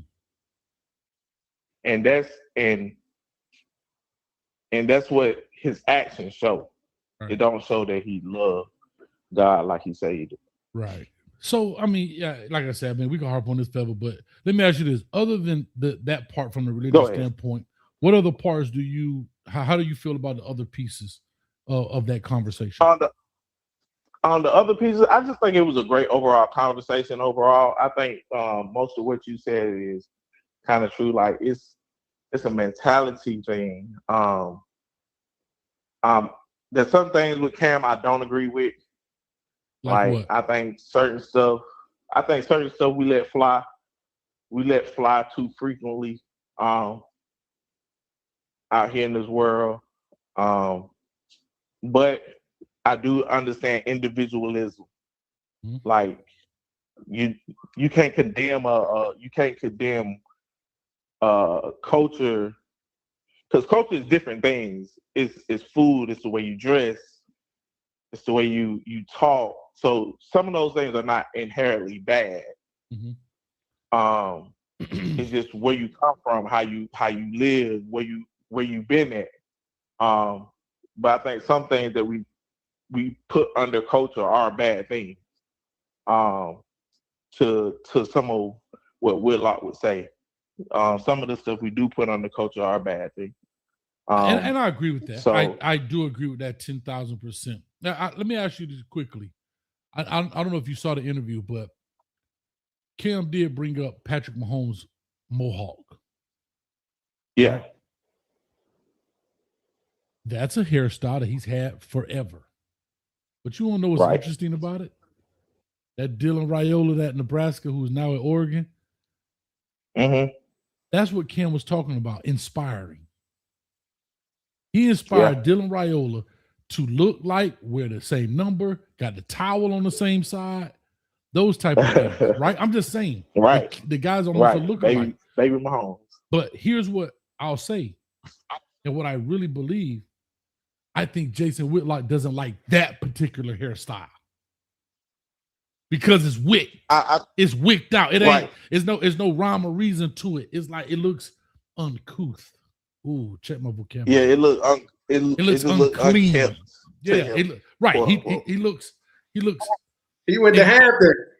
That's the HBCU education, man. There you go. And not only that, he doesn't understand, but I don't either. I don't understand a Celtics jersey with a bow tie and a blue dress shirt. I don't. Me neither. But it doesn't offend me. For him, I think he thinks it's clownish. Like you look like a clown. You got a big top hat on, the round glasses. Like it almost like you got dressed in the dark. There's no rhyme or reason to it, I believe. But what he doesn't understand is that's just his deal. But the same way I don't understand Cam's dress is the same way I don't understand how Pat McAfee could walk onto a syndicated show like that with a Margaritaville tank top on. Yeah, like I just think like a lot of it is like you can't people come from like different backgrounds and different things, and when you get these different expressions of culture, which Pat McAfee is just a white guy from West Virginia, so that's probably what he used to. So like when you come with and you got a kid, or not a kid, because he old Kamala probably like a couple years older than me. But you got a guy that comes from Atlanta, Georgia. He's seen some wild styles. He's seen people dress what we would call flamboyantly, or a little loud, or a little different. Yeah. It just changes his outlook on how he wear clothes. And that's not to say one is better than the other. It's just different. So, like you said before, it's not professional to go on TV with a tank top on, or be on national TV taking your shirt off, twisting it in front of 10,000 college students either. Right. So matter of fact, Cam Newton is 36. I just pulled it up. So we're talking about 10. So this is a perfect example. If Jason Whitlock is 58, Cam is 36. Jason Whitlock could be his dad. He's 58, he's 36, he's 22 years older, right? So is it 22? Am I right? Yeah, 22 years older. Right? So it's almost like a dad talking to a son kind of conversation. Like, like in the 80s. Son, you got to go in there. You got to make sure your shirt is ironed. You got to make sure there's that. You know what I'm saying? And I'm like the older brother in the middle. Like, Dad, you got to understand, times are a little different. It ain't like it used to be. Or I'm the younger brother. I'm the uncle. They're saying, man, tighten up, Jason. Man, let little Cam do his thing. He gonna be all right. Because for me, I was in the middle of that transition of what we've seen. Real quick, T. Owens says McAfee can do that because it's in his contract. ESPN is about entertainment. Cool. My question is, who negotiated? Did ESPN go to Pat McAfee and say, wear a tank top? Or did Pat McAfee say, I need to be allowed to wear my tank top? I don't know. I'm asking, Owens. I don't know. Well, from my understanding of the agreement was, or from what I've seen or read, Pat wasn't changing nothing of that show when they bought it. So there you go. So my thing he's is gonna do whatever he wanted to do. right. So my thing is he can do what he wants to do because financially, both of them, I believe, may be secure. So it's about keeping who I want to be.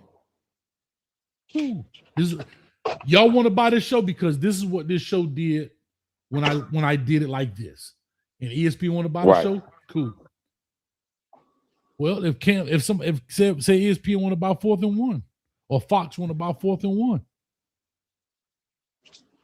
that's all we saying. Hey, yeah.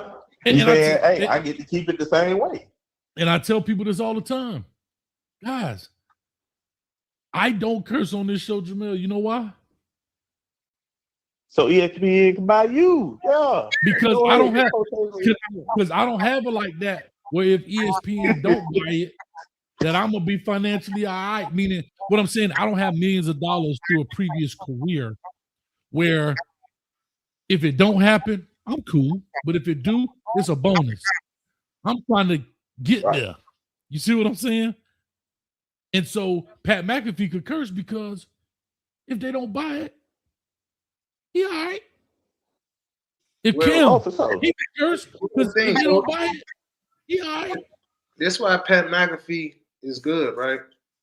If ESPN don't buy Pat McAfee's show, he has such a following that the next company will buy it. So it's almost like, hey, y'all don't want me, they'll take me because he has that level of platform. But if he didn't, to your point, if getting ESPN was his way of getting on, then he'd probably have to, follow the rules. He would conform.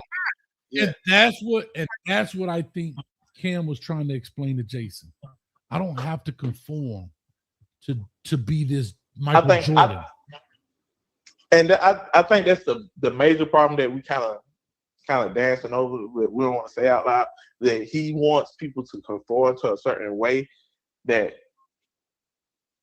most of our people look at a certain way that we look at it as selling out. Right. Which is not all the time. Which that's not the case all the time, but some of us look at that as selling out or doing a 2-step, and most people are not willing to do a 2-step for nobody. You just come as you are. Well, true story. Here's a perfect example of I think what's happening. And again, I'm old enough. I don't know how old you are, brother. What's your name? I'm Cam age, Jackson. Say it again. What's your name? I said I'm Cam age. Oh, you Cam age. Okay, what's your name? Jonathan. Jonathan. All right, Jonathan. My mother, her brothers and sisters, even myself, we were, I don't want to say taught, but highly encouraged. Get a job. Make sure you got a job that's got benefits. You work 30 years. You got a retirement plan. That's the way to do it. Right? Right. Today, these Gen Z cats, they don't care about no retirement plan. They don't care about no Social Security. They done had 75 jobs in a week. What I'm saying is they don't care about career. We just talking about how times change. And this, I think, is a perfect example of where I think you see the Jason Whitlock point of view versus the Cam Newton point of view. Meaning, yes, when I was coming up, you had to be buttoned up a certain way. Bro, these cats today, they will start a job, be there less than a year, leave and go get another job, ain't thinking 2 ways from Sunday about contributing to Social Security. They ain't thinking about it. Nobody in their 20s thinking about Social Security, contributing to getting a check. They RA account, nothing. They ain't thinking about investing nothing. They're not thinking about a time at a job. They're not thinking about any of those type of things. I've seen dudes get a job, quit a job. We talking about career type jobs, not like job. We talking about careers. They would change careers 4 different times. When most of us, me included, you want to get that job, get in there early, so you do your 30 years. You got enough time for retirement. You got a nice nest egg for the rest of your life. You can put your kids through college. That's how we were taught. And that's how I feel Jason Whitlock is talking to Cam. And Cam was like, boy, I'm finna be a streamer, daddy. I'm finna go ahead. Like, I'm finna go out here. I'm gonna do it my way. You know what I'm saying? Right. I'm finna go ahead. And we like, huh? We don't understand that. Matter of fact, you ever heard of Toby Nwigwe? You know who that is? No, I haven't heard it. He's a rapper, right? He's I want to say he's from Nigeria. He was in Okay, I know who you're talking about. I know who you're talking about. He always talks about his dad. My father said, "Why are you doing this rapping stuff, Toby? Are you an idiot? You need to go be a doctor or a lawyer." Right? Yeah, right. And look what he is. That's what you get. That is a perfect example of father, son, man, I'm gonna do it my way. I'm talented. I'm gonna do it like I do it. Let's go get it. He said his mother, Nigerians, he said his mother say, "You want to kill me." She hit her with that one. She said, "You want to kill me." Yeah. Yeah. That's the look. Yeah, that's true though. I agree with you. It is like it's two generations just speaking at us, trying to have a conversation and maybe missing the medium where we can agree a little bit more than we disagree about things and trying to see each other's. Rather than like being so stronghold on each side, kind of like you said before, they could agree to disagree a little bit more. I feel, but it's all part of the dialogue. We need those, like you kind of said earlier. We need these dialogues more often than not, so it's not always kind of like older generation killing the younger generation, and the younger generation not trying to respect the older generation when they just trying to get a game. Is it? Bro, like I went to that funeral 2 weeks ago. I mean, they're cringing, bro. Cats in there looking like they going to ain't nobody wearing no suit. Cat got on regular clothes, t-shirt with rhinestones on it. Like I'm thinking it's Bible study, bro. We had a funeral. Like, you know, you supposed to have your suit on. It is when you go buttoned up now. Right? You go to some of these churches, some of these non-denominational churches. Man, the pastor got on a flannel shirt. He looking like the bounty lumberjack dude up there preaching. Yeah. Am I right? I'm just being honest. Times change. The minister is up there. It ain't like the old Baptist church now with he got the pocket square, he fresh, he casket sharp. You go in some of these non-denominational churches, again, I'm not knocking, come as you are, as they say, but culturally, things change. Passed up there with some with some Dockers on and a flannel shirt. Am I right? Yeah. Am I right? You speaking facts. Yeah. I mean, like one of the biggest preachers out. All he wears t-shirts and hoodies. T-shirts and hoodies, jeans and Jordan and Air Jordan 1. Yeah. So I mean, it goes back to what you were saying. It's about times changing, and we can't. That's one thing you ain't gonna stop. Evolution. When things change, it's just gonna change. And you have to come to grips with that in your own way, not kill it. Yeah, just gotta flow with it sometimes. It's just especially if it's not harming you. Correct. 100%. It's just part of life, man. And those type of things happen. You know, but everything in the world does that. You know what I mean? Everything in the world does that. Yep. Everything in the world all does right, that. Well, I appreciate you calling in, man. I ain't gonna hold y'all more longer. Yes, sir. No, I thank you for calling in, bro. I really appreciate that. Great conversation. No problem. No problem. Y'all have a good. You too, brother. Hey, Juan, man, that was a good call. Juan killing us in the chat. He said, "Coach, I thought that was a sports show. He giving us the business today. You know, Juan go crazy. Juan don't play. We gonna get Juan. Hey, we gonna get Juan to call. Hey, Juan, you know the number 3 you can call in. Oh, well, I never heard Juan's voice. Juan might be Rob from Texas. His name Juan Manuel. I don't know if he's trolling. He might Yeah. be Hispanic or something. I know Juan live around. No, Juan Manuel been hanging with us for a long time, man. He's part of the furniture. That's my guy. He might be part of the furniture. Yeah. Anyway. Yeah, Gen Z ain't no fool. This generation is getting past. Yeah, it's called that's the times. They smart, you know, they learn the knowledge is being passed down. You got these phones more, you know, it's more information than ever before. So they're able to learn on podcasts and all these different things. They're able to learn different information that the previous generation wasn't able to learn. So that's why, you know. How was the wrist? Why Coach talk with his wrist? I saw that comment. I didn't know what they meant by that. So, you know, they said you was talking with your wrist a little bit, player. I know what that means. Well, someone be on, I don't know, man. Elwa, hey, listen, my brother, yours a little gray like mine on your picture. So you know what I'm talking about when you talk about them Southern Baptist churches. Man, you got these churches now. You see his, so you see his profile picture, right? You see under his graduation. Nah, that holds like his dress up. That's how Jason Whitlock want people to come on ESPN and be on TV. You want that? I think that's his doctoral. Is that your doctoral? I think that might be the doctoral. Yeah, PhD or something like that. Yeah. But let me see. Like you say, this generation all about the bag, not the longevity. Get it now. I'll fix it later. For sure. Appreciate you, Rocky, man. Be safe out there in Texas, man. It's a little rough out there, man. Especially in Houston, but they say they're everywhere. You got brown skin. But anyway, I just think, man, at the end of the day, you got some feedback, man. Oh, Coach Juan Manuel went to live. Who the general?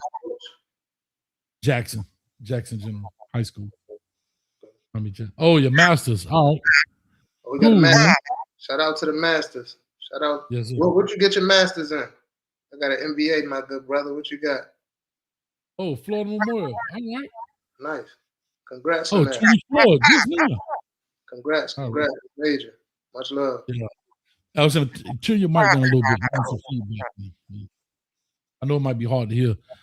But like I said, we're going to get you on and get you a regular. We got to get you some headphones so you can get that thing right. I got you. But nah, you good. We're going to, like I said, man, we here rocking. A few more minutes. Anybody like to call 862-799-9956. I appreciate you. In the meantime, between time, I do want to let you guys know. Oh, he said a reading. Awesome, bro. I do want to say this, man. We dropping the WREs. They coming out. DJ Jacobs just dropped today. So make sure y'all go blow that thing up, man. We all over the place. We dropping them as fast as we possibly can edit them. Also, we got the Discord is getting a makeover. So we got that going. Anything is everything. I am going to hit you up tonight. I promise you, my brother. I will hit you up as soon as I get off here in 12 minutes. And so, like I said, we got a lot of things cooking here in the fire. I know it's pro day for Miami. Y'all chomping at the bit to get to that. We're going to get to that Wednesday, I promise. But this is why I want to get a Discord going so we can have those kind of conversations on the back end. So when we get the show going and talk about those type of things, we could definitely have a great in-depth conversation, and a lot of people will be privy to it. I saw somebody put up there, Keontae Scott ran a 4.29 and a 4.33. We'll talk about it Wednesday. Coach, I got something for you real quick, Coach. Hold up, Coach. Got something. Rocky, what you doing at my sister's house? Wait a minute. Okay, I'm sorry. Go ahead. Something for you, Coach. Because you are the coach of all coaches, right? So today we were talking about, Cam Newton versus Jason Whitlock, and one of the main parts of the conversation was sound like adaptability, the ability to change with times and things like that, right? So you being a football coach, and it's not to go too far like to that part today, but can you explain that same philosophy, since a lot of people here know you from football, can you explain that same philosophy and how that's important in football? Because I think in the last 10 years, we've saw such an evolution in football. We saw some teams and some programs take a step back because they weren't able to evolve. And then we saw look like a Mario Cristobal who's always a step ahead. And then we saw a Nick Saban who realized he didn't want to compete with the new thing and he stepped out. Could you kind of parallel those two and just give your thoughts on that? Yeah, man. I'll tell you this. Teams better start getting a fullback, and you better start getting a big middle linebacker. Remember, I tell y'all this 3-4 years ago. The fullback, the I formation is coming back. And you better find you a big body linebacker. I'm telling you. This game evolves, but it stays the same. Right? It's coming in circles because here's what I've said this before on the show many times. You can go watch football just last year. You starting to see real football, a real fullback in the backfield, not the H-back. We talking about the Mike Allstotts, right? We talking about give me another fullback out there. Vontae Leach. Yeah, I'm just saying. Mike Sellers, who used to play with the Camel. Ooh, Mike Sellers. What was the dude name for the Cowboys? Moose. I hate the Cowboys. So I don't know. Anyway, you're starting to see that, okay? And the reason that's happening is you talked about adapting. Offenses are going to always be a step ahead of the defense, especially in personnel. Why? Because as people got the fullback and back in those days, Daryl Johnston, yes, thank you. Thank you, Rocky. When people got heavy on the defense, they got lighter and faster and started putting 4 receivers out there. Then they started going to get them hybrid type dudes like the Reggie Bushes, the Le'Veon Bell type bodies. Who has to cover running backs? DBs. Linebackers. So what do? Oh, shoot. He getting smaller. Let me go get an oversized safety. Play linebacker as well. Because they're getting rid of the fullback and now they're going 4 wide with a running back. So I don't have to worry about taking on that lead blocker. Right? Now, everybody roster, think about it. We got linebackers coming into high school at 210. They're coming out of high school at 210. Right? Watch this. I just want to see something. I don't know who the number 1 linebacker is in this class. Let's find out. It's the guy you did the Henderson. It's him, I believe. That did the WRE.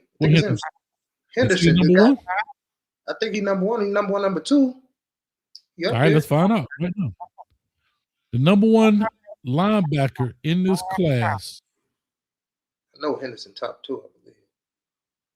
I ain't even got to one yet, and I'm already on the 28th player. They're going to tell you something. Miami has the best fullback. Nope. Amari Sanders. Oh, I just said this. Look at this. I just said this now. I'm going to put this on the stage. How much you weigh? 210. 210 pounds. 6'3", 210 pounds. So he's going to be about 230, coach, 225, 230. I know. But what I'm saying is, bro, that would have been an edge rusher. That would have been somebody, when I'm at 210 pounds, we talking about 90s, early 2090s. I'm just talking about how it's starting to evolve. So what they're doing is they're getting fullbacks now. Because I'm not saying he won't grow into it, but they used to come in at that weight. At 225, 230. You see what I'm saying? So hold up. How much was the edge rushes at in the 90s? You said 210? No, I'm saying he would have came in at a 215 off the edge. Yeah, he would have came in right there, coming off that edge, blitzing. The outside linebacker would have been 210. You get what I'm saying? Yeah. Okay. Yeah. I'm just showing you that. I was just saying to you how these things have changed, how time, again, we talking about the evolution. So I was just showing you that when we look at these players. Do you think that's where 7-on-7 came from, though, coach? Because that wasn't always around. I think football right now mirrors 7-on-7. like that open, it's very open concept. So you're seeing a bunch of my guy, but like a Marquise Lightfoot, who's a little bit lighter, but who can chase and stuff like that. To your point, do you think that 707 was a part of that evolution too? No, I think 707 came after everybody started with the 4 wide. But that's what I mean. I'm just saying in that, like, you think it was a part of that. It was a way to make money. It was a way to make money. Like 707 been around even when you had that, but they didn't. Now it's a market for it. These brands have come up and made it.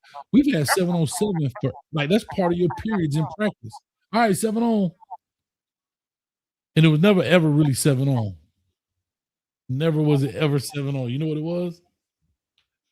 It was always 6 on 8. You only got 5 wide receivers and a quarterback. That's 6. Right? Yeah.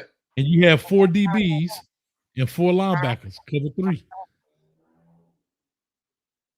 It was never really truly 7 on 7, technically. You know what I'm saying? If you think about it, it's 4, a corner, safety, and a safety. Dang, coach, you gave me the middle finger? Right? Yeah, I did a little bit by accident. Right? ESPN ain't calling your phone. ESPN. Yeah, I'm all joking. ESPN ain't calling your phone. This is what Jason Whitlock was talking about. He was talking about that behavior right there. That's what he was talking about. I'm trying to see if they running backs.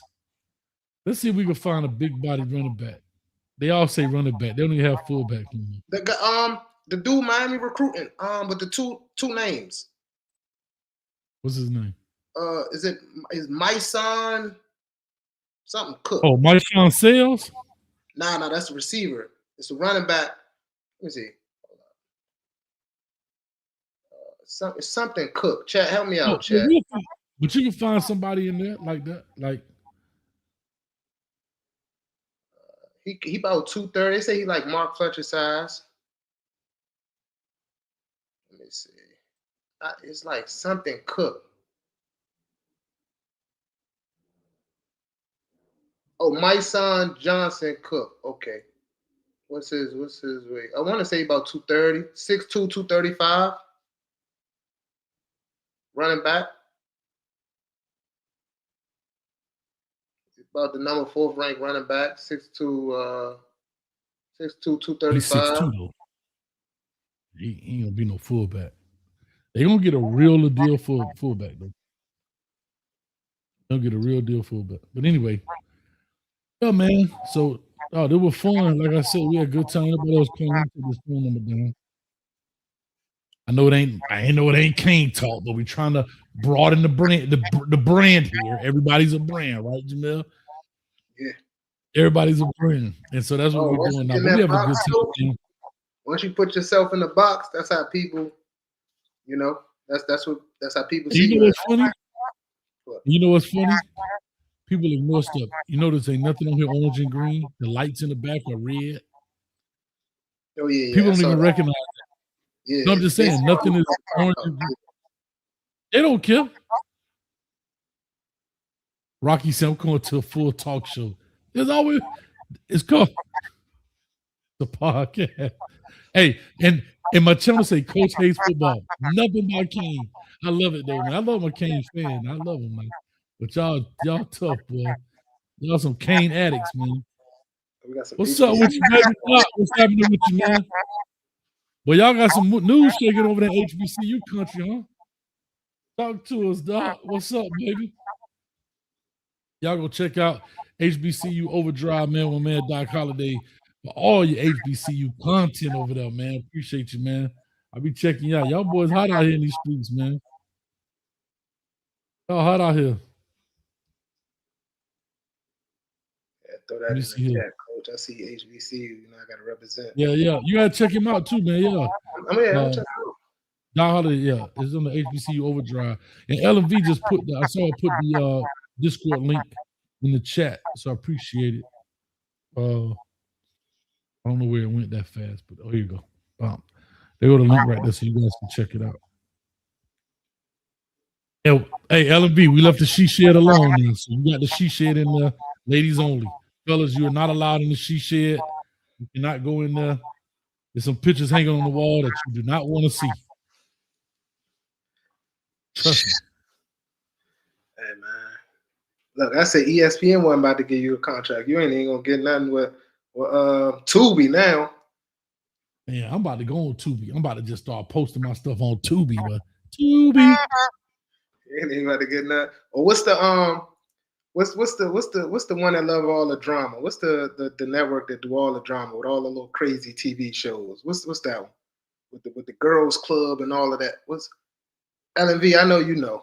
Bravo? Nah, it's a network. Don't give me the line. Zeus. Oh, see, I told you, Ellen. I told you she knew. Didn't I tell you? I knew it. I knew she knew. I knew she knew. LMV be They ready. gonna have you on Zeus, coach. Zeus. Yeah, I don't even know what. That's okay. I don't even have cable, y'all. That's how bad it is, bro. I don't even have cable. I got Netflix and Hulu. I just got HBO Max. Yeah, you ain't missing nothing. You don't want no Zeus, coach. Ain't I nothing don't, on there. I don't want none of that pressure, man. Well, listen, we right at the 2-hour mark. I had fun with this, Jamel. I appreciate you coming through, man. Like I say, we had a good time. I thought it was a great conversation, a great breakdown. We're gonna talk about it.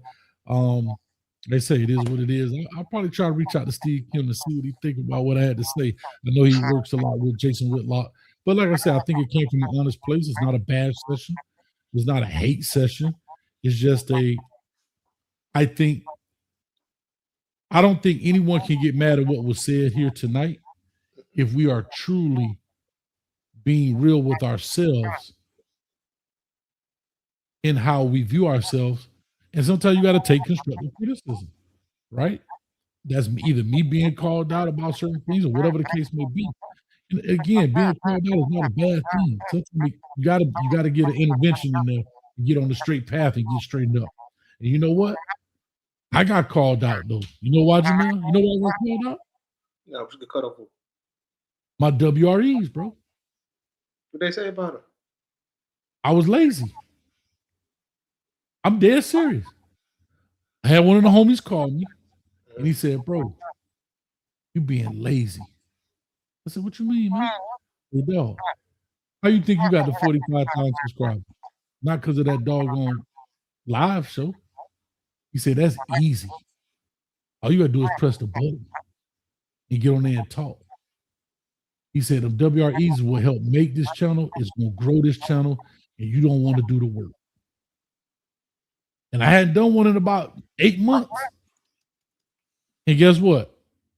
I ain't be like, nah, man, what you talking about, bro? Blah, blah, blah, blah, blah. You know what I said? Back on him. We back on him. Because he wasn't wrong. He was telling the God's honest truth, man. That's what got the channel. It ain't because of the live shows, because, again, it's a smaller audience. When I start talking about all these guys, Oklahoma, USC, Alabama, Ole Miss, Miami, Michigan, you're starting to touch all those fan bases. And he told me you got lazy because the Canes was doing good. You just wanted to ride that wave instead of grind harder. He told me, dog, you in championship rounds. Keep throwing them. Keep punching. Keep punching. You was on that rat poison Mario be talking about. Yeah. But you know what? I know, because I know that dude love me and he gonna give me the best. And get what he said. You ain't doing what you supposed to do. You in championship rounds. Keep punching. And I said, damn, dog, where you was at 2 months ago, 3 months ago. He said, I was watching you drown. He said, I see you was about to take your last breath, so I decided to call you. I said, ooh. He said, I was watching you drown, but I wait till you got your last breath. He said, I'm looking at your subscriber number. They weren't going nowhere. Matter of fact, people was unsubscribing. Guess what? I went and looked at it. I had lost 32 that month. Yeah. Guess what? I'm already up 132. Just off of the 5 WREs. I'm just being honest. What I'm saying all that to say, We got to be able to take constructive criticism, listen to it, digest it, and make something with it.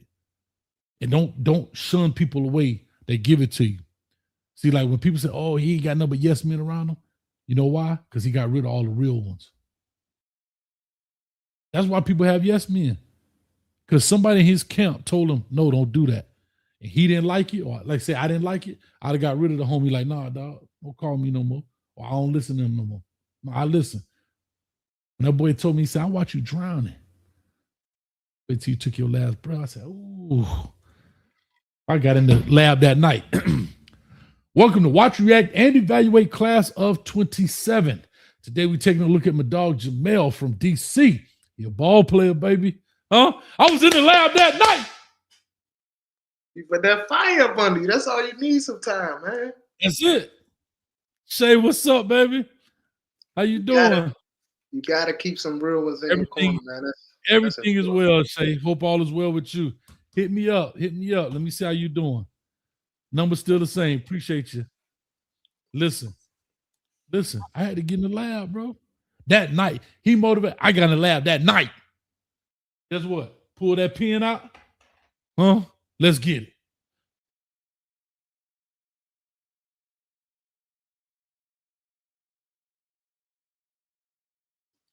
She said she been trying to call you, Coach. You blocked her, Coach.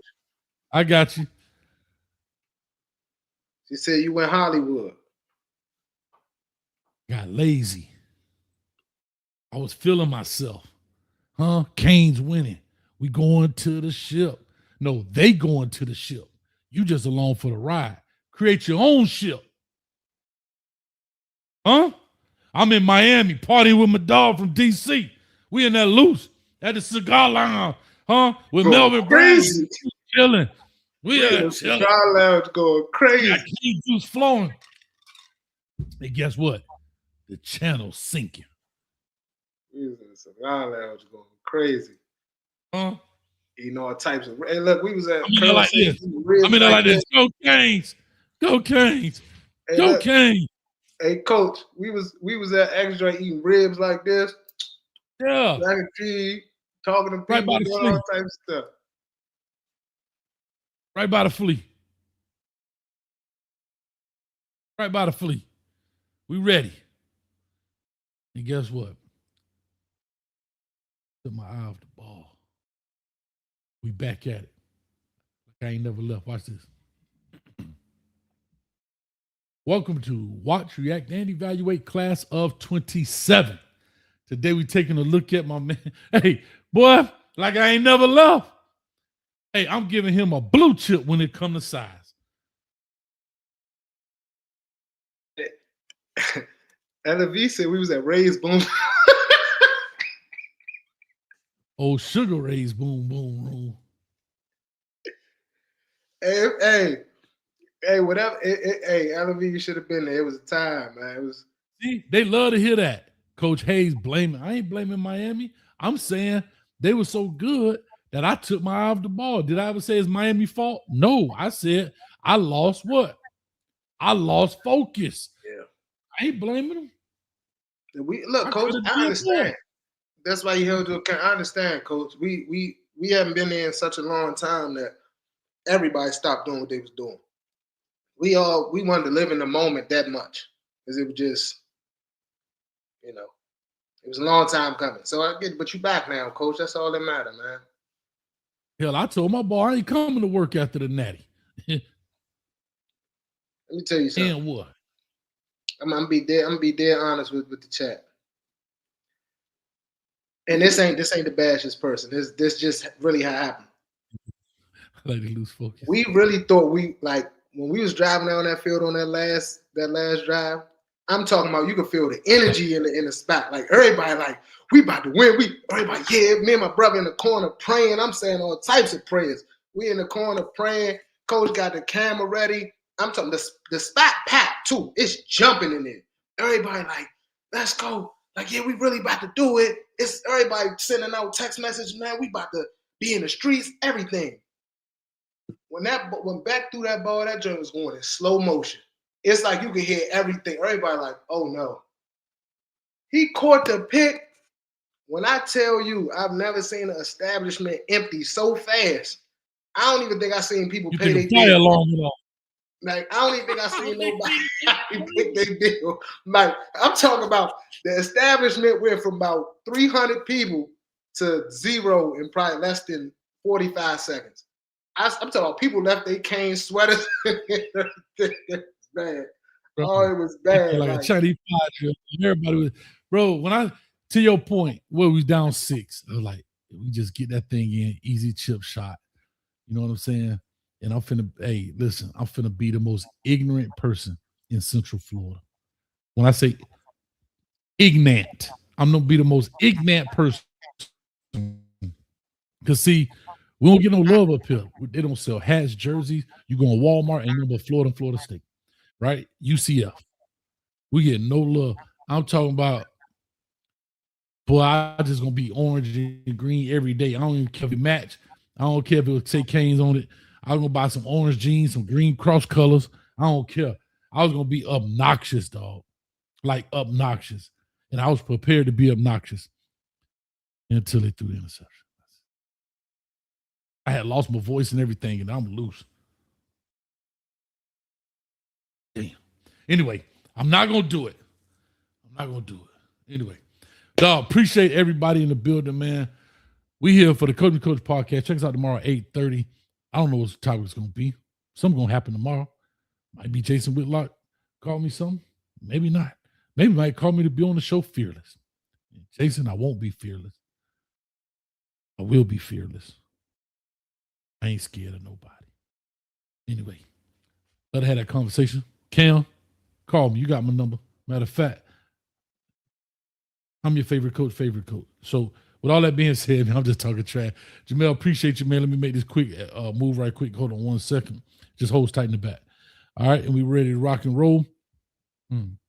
Messed that up. Ready to rock and roll. We're about to get up out here. Make sure you check out the WREs. That is the Watch, React, and Evaluate. We're on the class of 27 right now. They're coming out. DJ Jacobs, the big-time defensive end, the number 1 in the country. And he has Miami on his list, has just dropped today. So make sure y'all load it up. Leave a comment, too. It definitely helps the thing grow. And do me also another favor. Tell 2 people about these videos. Share the link out. Put it on the message boards. Let's get this thing going.